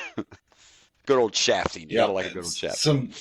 There's just been so much screwing. I mean, you might as well call this X-rated because Like everybody's gonna need a so cigarette. many Not screws. Yeah, just we've had head, we've had Sacco, we've had screw jobs after screw job, and oh yeah, so much screwing. And something tells me that there'll be something screwy left to come. I just don't, And, I don't think. And I believe you said next is an orgy, so Well, we have a triple threat tag team match. Sorry. Next is a three-way, and as we all know, it ain't gay in the three-way. Nope. With the honey in the middle, there's some leeway, although there's no honeys in this middle, I don't think. Unless you consider Mark Henry a honey. Could the headbangers be honeys? They do wear dresses, right? So that could be. Headbangers.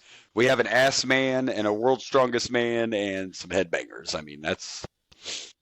So I'm guessing we're getting Mark Henry and D'Lo Brown, the New Age Outlaws, and the headbangers. Tell them what he's won, Johnny. That's right. That's our three-way. So, yeah. For the tag team championship. There you go. Alrighty then. All right. Well, let's check it out.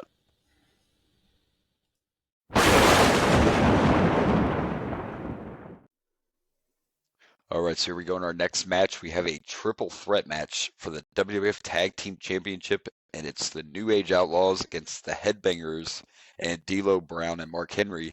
And this was actually, I just don't ever remember seeing this. I was pleasantly surprised. This was done properly. This was a proper.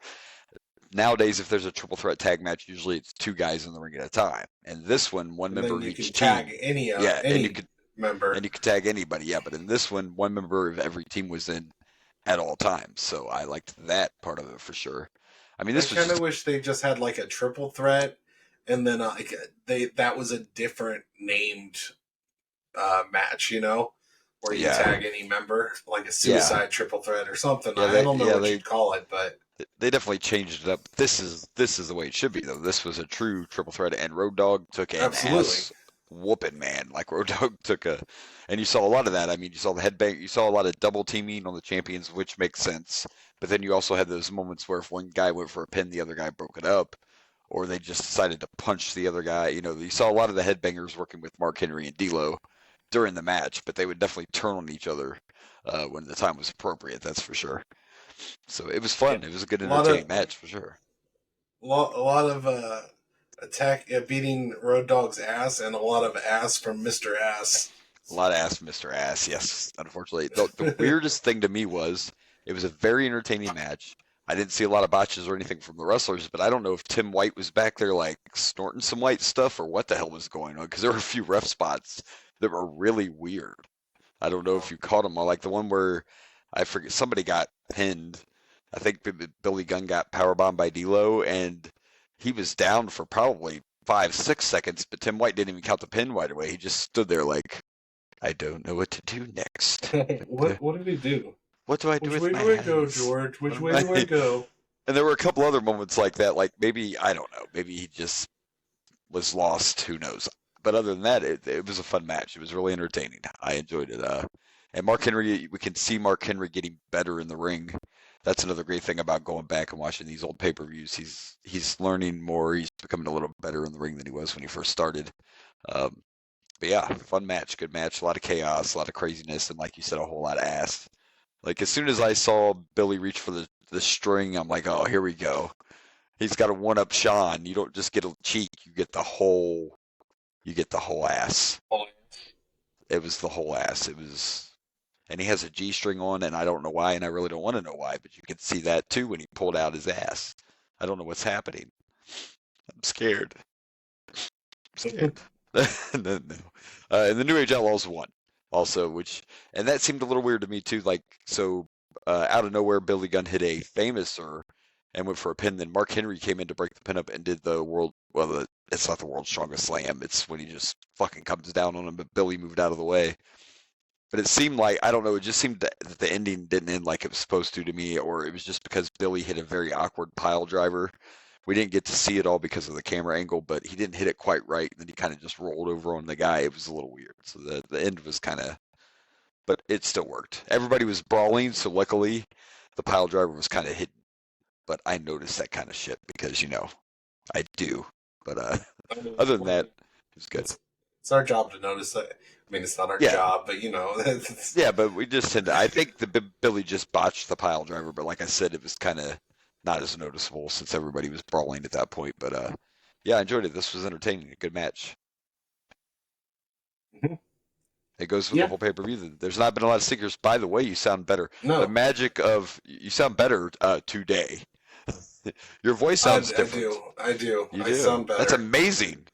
That's amazing. Like just during this show, you've gotten better. You'll have to tell everybody your secret. Wink, wink. NyQuil. NyQuil. Oh, there comes that cough back. I should have said anything. It's still there. It's still there, but you're right. It is better. I feel a lot better than I did He's last chugging night. NyQuil right now, kids. We're not recommending that, but that's what he's got like the 40 of it over hey, there. This kids, one's if you can't get that alcohol, no. I'm just kidding. I'm kidding. Hey, get that alcohol. Go with the NyQuil. The views of this podcast are not the views of this podcast. Anyone. They're not the views of anybody. We just talk shit. We do not give good advice. Do not give good advice. At all. I go back and listen to these episodes. Believe me, don't listen to us. If you have a shadowy figure telling you not to do or telling you to do something, don't do it. Don't do it. It's a bad idea. Yeah, don't do it. Oh. But yeah. So this goes right in with everything else. I really enjoyed this. It was done well. I loved the triple threat aspect of it. It kept it entertaining the whole time. You saw a lot of the classic stuff too, where they would go over and irritate Billy Gunn, so he'd try to come in and distract the ref and all that. So it was good. I liked it, and I'm going to give this 3.5 suckets. What's that? Suckets. I'm going to stick with 3 world's strongest mistake. Because there was a lot of botches. We also got a Mick Foley promo before this, but it wasn't really much of anything. It was just them saying, he gets to face The Rock and whatever. I didn't hear it because I can't get past the shaved face. It just doesn't look right. It just looks so weird. It's so weird. So I really didn't hear what he said because he had the shaved face, and I'm just like, grow the stash back or something. I don't want clean shaven Foley. It's so weird. It's so weird. And then to still have the Mankind mask on with the shaved face. Yeah, no. Yeah. Cut that Foley, okay? Yeah. Somebody call Mick Foley 1998 right now and tell him this is a horrible look.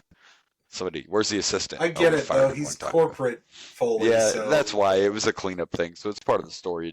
It's very weird. I support part of the story, but damn, it's the only time I think it ever happened. And of course, nowadays there's no lack of facial hair at all. So he tries to look like Santa Claus, so he's covered. But right. All right. Well, speaking of that, we are at the main event. It's main event time. We're going to crown a new champion, and we got so many factors still. Now, we haven't seen any more. We know the Boss Man's still around, but we haven't seen Vince or Austin since that went down, but they could pop back up. Like, I don't remember exactly what all happens in this main event. I just remember who wins. So I still don't remember the match itself, so it's going to be interesting. Yeah. Let's check it out. Let's do it.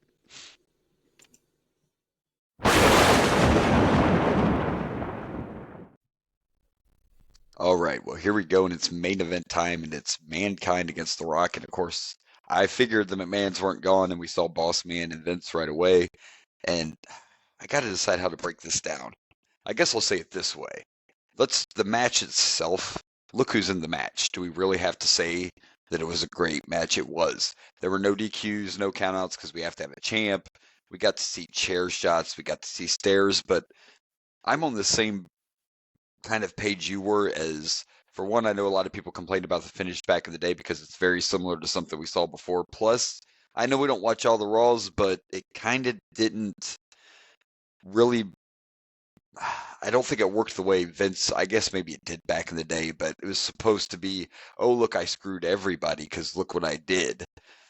But to me, it kind of didn't really, I don't know, it was a little weird, wasn't it?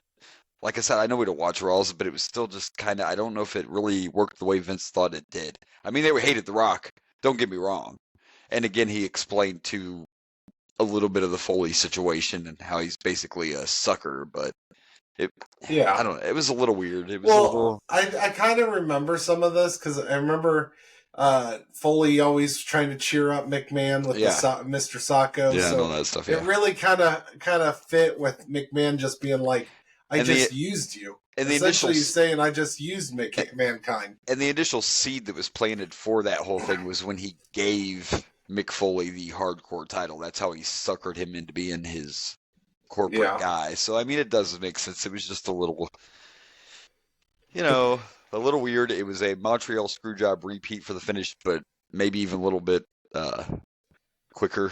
And this time it was Vince and not Earl, but Earl was in the fucking ring like twice now. Earl's in the ring.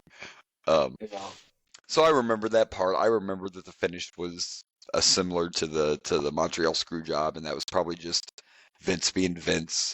And Foley was good in this too, even afterwards when he's like, I don't understand what's happening. I didn't give up or get pinned, and he didn't give up or get pinned. I don't understand, so that part was good. The acting was good. I mean, it worked. I didn't mind it, actually. I was just, I was more curious than complaining when I was talking about it. Yeah, I mean, I was like, I wasn't complaining either. I just think I don't know how I feel about the sharpshooter exact screw job part of it. Is the kind of part that's like, you could have done something else. That's a callback. It's a callback.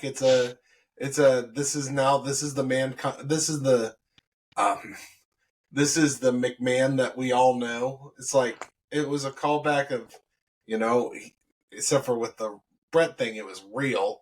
This was all story. Yeah, this was. Yeah, in real life, it just Mick knew this was going to happen this time. Yeah, this wasn't a real screw job this time. This was all story, and it just kind of fits. Like, after McMahon did it for real, now it's like this is part of his character now. Right, like, and he's kind of showing his power. That situation gave us, and this is probably almost a year from that screw job because it wasn't. Was it Survivor Series? Yeah. Wasn't it last Survivor Series this happened? Yeah. Yep. So this is literally a year from that. Or 2 years now, I think. Wasn't it 97? That is a year. Yeah, it is a year. This is 98. We're in 98. We're about to get to 99. And Brett's in WCW. And again, I get that the story of The Rock going in as the face and then making this turn was Vince's way of screwing the people. So I understood that part of it too, because everybody was behind. I was kind of, I'm down with it. It was a good way to get Rock as bad guy, and it still had a good story. So it caps off this entire pay-per-view of one. It wasn't just we had a couple of stories that were going on through this entire pay-per-view, and every match, pretty much in some way, tied in one way or the other to the story. So it was a really well done pay-per-view. We're not to our rankings yet, but even though there's no Survivor Series matches, I feel like this one's going to be pretty high up on my picks because as a pay-per-view, I really enjoyed this. As a matter of fact, I can tell you right now that I have zero clue what I'm going to pick for worst match of the night, and that's not normally a problem, but I have no idea. I just thought I'd throw it out there. That's how Yeah, it's going to be tough. It's that one's going to be tough. But as far as this goes, it was a great match with fantastic action. There were plenty of high spots. Foley did his classic elbow off the apron. The Spanish announce table got taken out by Foley. There were chair shots. It was just everything you'd want in a match with these two guys. And the story capped off the night, and Mr. McMahon won. The evil villain got his way. I'm gonna give this 4.5 screw jobs. So I've been thinking about this, and it would make a lot more sense to have Stone Cold in that ring with The Rock and then do this. Well, and I think ish. And I would say ish because The Rock was technically a face, so it still would be kind of but we're expecting McMahon to screw Stone Cold. Stone Cold, yeah. We did not expect this was a huge shock. You got that big shock value with this because you would have expected McMahon to screw The Rock, and give Mankind the title. Yeah. But the fact that he screws over Mankind and this is a underhanded thing for The Rock, it was a huge shocker. Yeah. I mean, I like the way they did it. And to your point, that they're using this path because they wanted to save. They needed a way to get to Rock and Austin for Mania. So that's why Austin wasn't in the spot of the actual like main event match. They were trying to tell the story and they're trying to get to Rock and Austin, but they want to save that for WrestleMania. So Foley was like that transitional piece to keep it all going. But you're right, no one expected it. Everybody expected that Rock would have to win by overcoming the odds, or Foley was going to win by Vince McMahon doing something shitty. And then it happened so fast that at first, I don't know if people knew what to think until they all hugged. Once they all hugged, they knew. And then you start seeing the trash. They seem to have been cheering and the whole time. Yeah. Oh yeah, they were all behind. Didn't quite realize that it was to your point, another screw job. Yeah, no one saw it coming. And when it first happened, I think everybody was so pumped that The Rock got the belt that I don't think the audience, some of them probably did, but everybody didn't realize what happened. It was just, yes, The Rock won, and then once it all unfolded, and then McMahon's came in, then they started throwing the shit in the ring, and so. I think doing the screw job again makes sense considering that's what happened like literally last Survivor Series. So you did it in the right pay-per-view, you did it at the right time. It's a year anniversary for it. Yeah. And the screw job solidified Vince McMahon as this Mr. McMahon character. Right. And I think that the reason, it pissed people off, which Vince wanted it to do, and it got people talking. But to your point, it's like, yes, it was legit the first time, but now I'm just showing you I'm Mr. McMahon. I'm the evil Mr. McMahon. I can do whatever the hell I want. Yeah, so I mean, it did. You're right. The more you talk me through it, which obviously it didn't affect my ranking of the match anyway. Like I still gave it what I did because it was great. This whole pay-per-view was just one big giant story. The shit I say it all the time. This is the stuff we don't see anymore because now we have pay-per-views all the time, and you just don't get the time you need to build these stories like they used to back in the day. Now you just they did that. They had the same amount of pay-per-views as they do now. I mean, there was pay-per-view every year at this time. It's still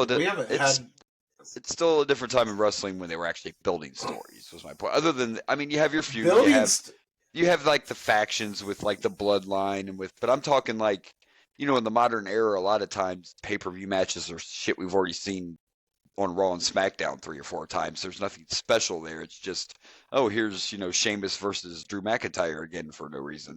There's no context to it. There's no feud. All I'm saying is don't blame the amount of pay-per-views because it's the exact same. Blame the booking and the storytelling. That's what you should be blaming, not the pay-per-views. Because they had this. They've been building stories, and that's the great thing is we're getting to see these stories built out through the pay-per-views. Because we don't watch the Raws, we don't watch. Well, there's no SmackDown yet. No, not yet. But we're not. But we're still able to, and you're making exactly the point, we're still able to follow pretty much what's going on just because the stories continue in the pay-per-view and through the pay-per-views. So, yeah, you're right. It's just shitty booking. It's bad booking, bad storytelling. It's getting better because it's getting better because in Triple H we trust. So it is getting better. It is getting better because Triple H does things. So you're bitching about nothing, is what we're I'm allowed to, but it's because it's my show. So I can bitch about whatever the hell I want to bitch about. Damn it. And I'm gonna bitch because you need to rank this. Damn it! I'm gonna do 4.5. Stop bitching, Boomer. Stop bitching, Boomer. They won't fun with there be no content. What do you want me to do? No. I mean, go ahead and bitch. I mean, just it's fine. It's fine. All right. This was a great match. Great match. Good pay-per-view. And all the storytelling up to this. It's like everything built to the story here. Yeah. Like. We had so much, like, this was the most storied pay-per-view I think we've had so far, and I loved it.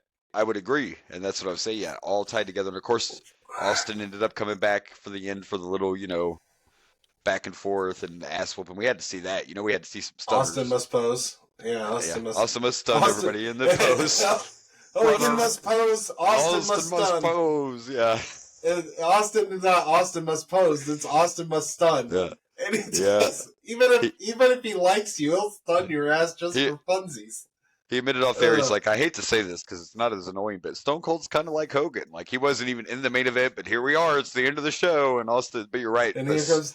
But in fairness, Austin was a big part of this story, so it made sense. And it made sense. It's not like he came out to attack Yokozuna and win the title for Bret Hart. Exactly. Like at WrestleMania 9, Jesus.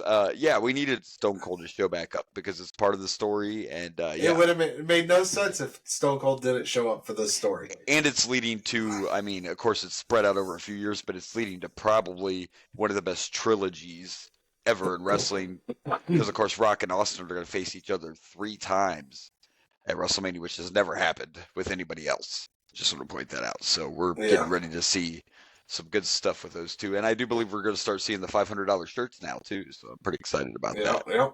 Yeah. So, by the way, just got to get through a Starrcade.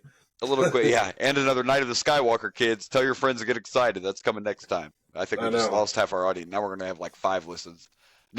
A little backstage stuff about this. I'm sure you caught the spot in the match. There was one spot where there was a pretty, not a super long sleeper hold, but they did take a little break on like a side wrench or a sleeper hold or whatever.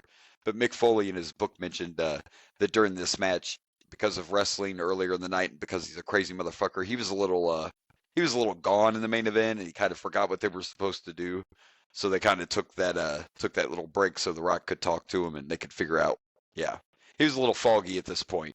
Foley don't remember this match very well. So there you go. I wonder why. I couldn't guess why. Like the spot when they were outside and Foley was trying to suplex Rock, but of course Foley took the suplex because he's fucking insane. We already knew that was happening, right? Like, of course Foley went through the table, but The Rock moved. Like, the man's crazy. But anyway. A little bit. There you go. All right. We have to pick some matches. We do.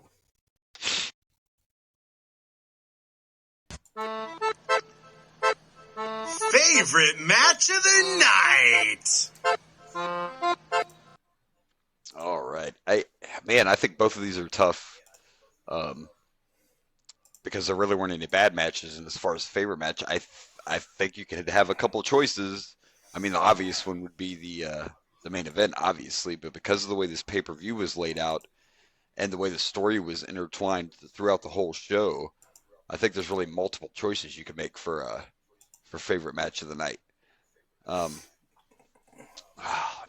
And I always do this.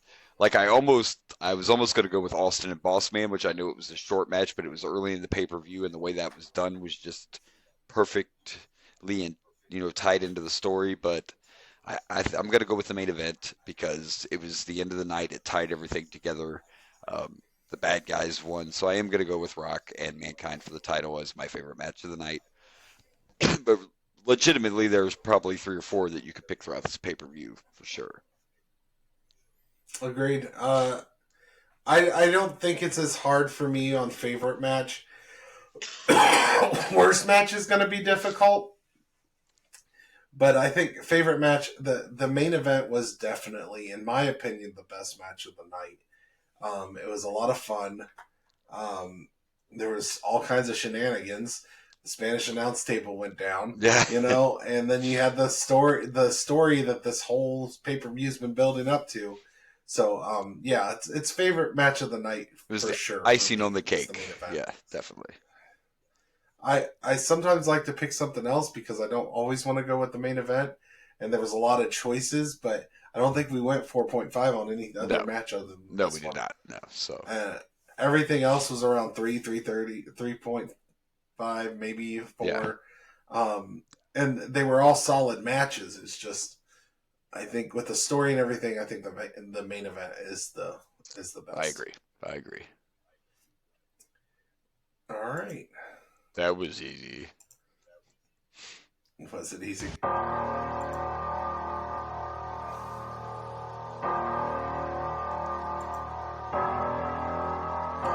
Worst match of the night. Yeah, I mean, I even looked through the list again to try to go, well, is there something that we didn't even rank the Mankind Dwayne Gill thing?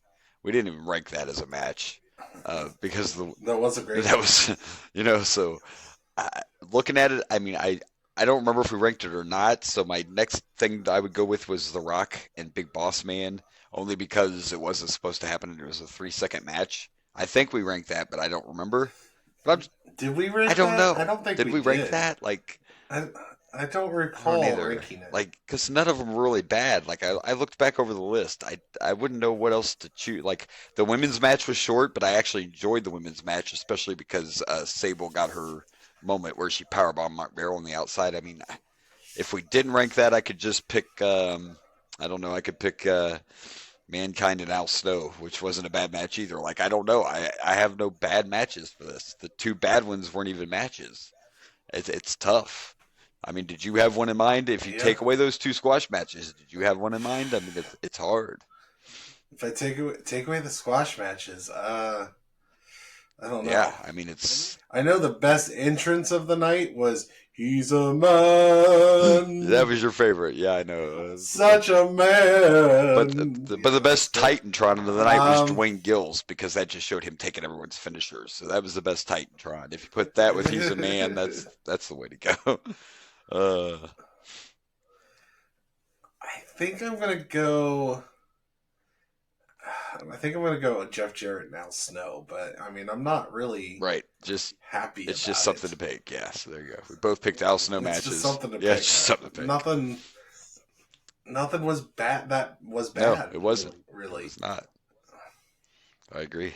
And actually, I don't know if I would, even if we added, the Dwayne Gill thing was storyline wise, I loved it.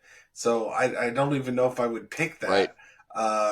I think with Al Snow and Jeff Jarrett, it's just that's the one match that really had nothing to do with storylines. It was one of the few matches that were part of the tournament that was just no Vince McMahon, no nothing, True. no story. Yeah, true. It was just just a match. Right. So I'm going to go with Al Snow and Jeff Jarrett just because it's the one match that didn't pertain to this ongoing story that was fantastic. Well, there you go. See, there's some logic to use. So, all right. Well, we did it. We figured out a way to do it. I mean, I picked one that was that bad, but whatever. It's fine. We still did it. But Yeah. now we have to rank our Survivor Series. Oh. Survivor Series rankings. Where are they at? There they are. All right. Had to find them. All right. Here we go. Survivor Series rankings. And of course, I joined the dark side a long, long time ago, and I go from worst to first. So in last place, I have Survivor Series 1. At 11, I have Survivor Series 2. At 10, I have 3. At 9, I have 5. At 8, I have Survivor Series 9. At 7, I have 4. At 6, I have 7. At 5, I have 8. 4, I have Survivor Series 6. At 3, I have 11. At 2 is Survivor Series 10. And this, the 12th Survivor Series, is now my favorite Survivor Series.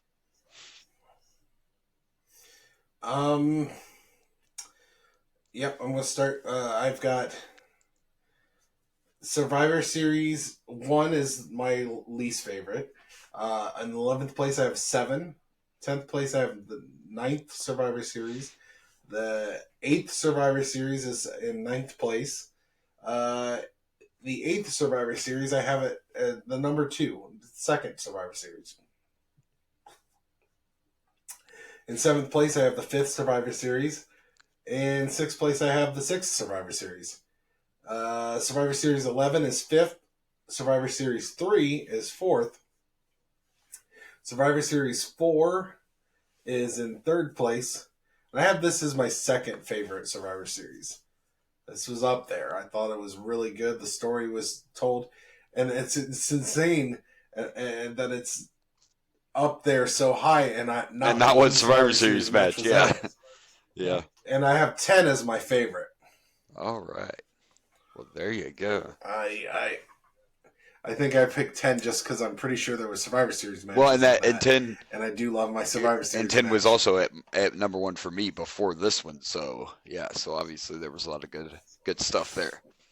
All right. Well, We watched, we picked, we ranked, and now it's time to plug some pluggables. Plug those pluggables. Plug away. Well, or you want me to sure. go first? I can go right ahead. All right. You can find me at Dragon Blazer Productions on the Facebook, the Instagram, the YouTubes, the Facebooks. And you can also find me at Dragon Blazer Pro on the X. The X. The X. Boo on the X. The triple X. The triple X. You can find us, of course, you can follow us. We have the Facebook page, the Boomer and Blaze Show Facebook page. You can follow us at Boomer_Blaze on Twitter and X. And we are at Boomer. Oh, wait, I think I said that wrong. Did I say at Boomer_Blaze? I'm a little tired. That's X and Twitter, at Boomer_Blaze on X and Twitter. And then it's at Boomer and Blaze Show on the TikTok. There you go. I had it right that time. So there you go. We did it. And you can find me on the OnlyFans at Dragon Blazer Productions. Did you say the OnlyFans? Did you just say the OnlyFans at Dragon Blazer? That's right. That's right. You know, for wrestling-themed OnlyFans content. I'm just kidding. There's no OnlyFans here. There's no OnlyFans. I just watched the Not Suitable for Children special for South Park. Oh, gotcha. With Randy's penis just swinging in the whole episode. It's hilarious. Oh, that's too much. This guy, you can't take him anywhere.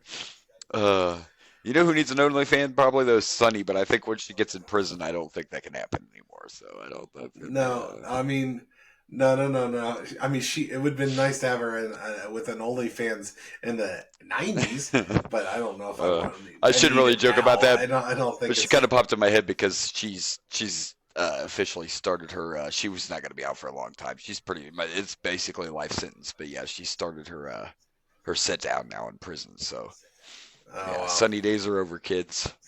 Sunny days are over. Oh. So there you go. All right. Well.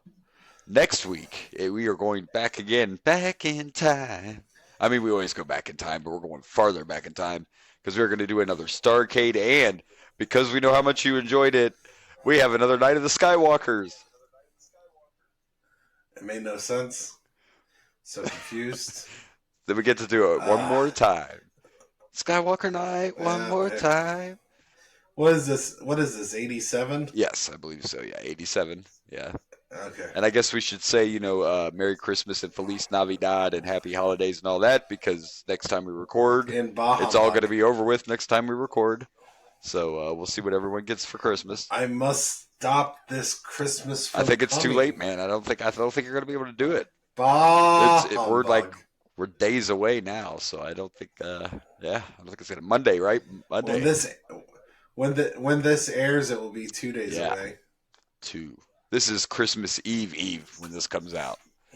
Yeah, this will be Christmas Eve. Yeah, So, absolutely. all right. Well, we will see you next time for Starcade 87, I believe. Another Night of the Skywalkers. But until then, this has been the Boomer and Blaze Show. I am Boomer. And I'm good Blaze. Night from Dragon Blazer Studio.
Hey everyone, this is Blaze from the Raging Blaze and the Boomer and Blaze Show. Thank you for watching. Please like and subscribe for more wrestling content.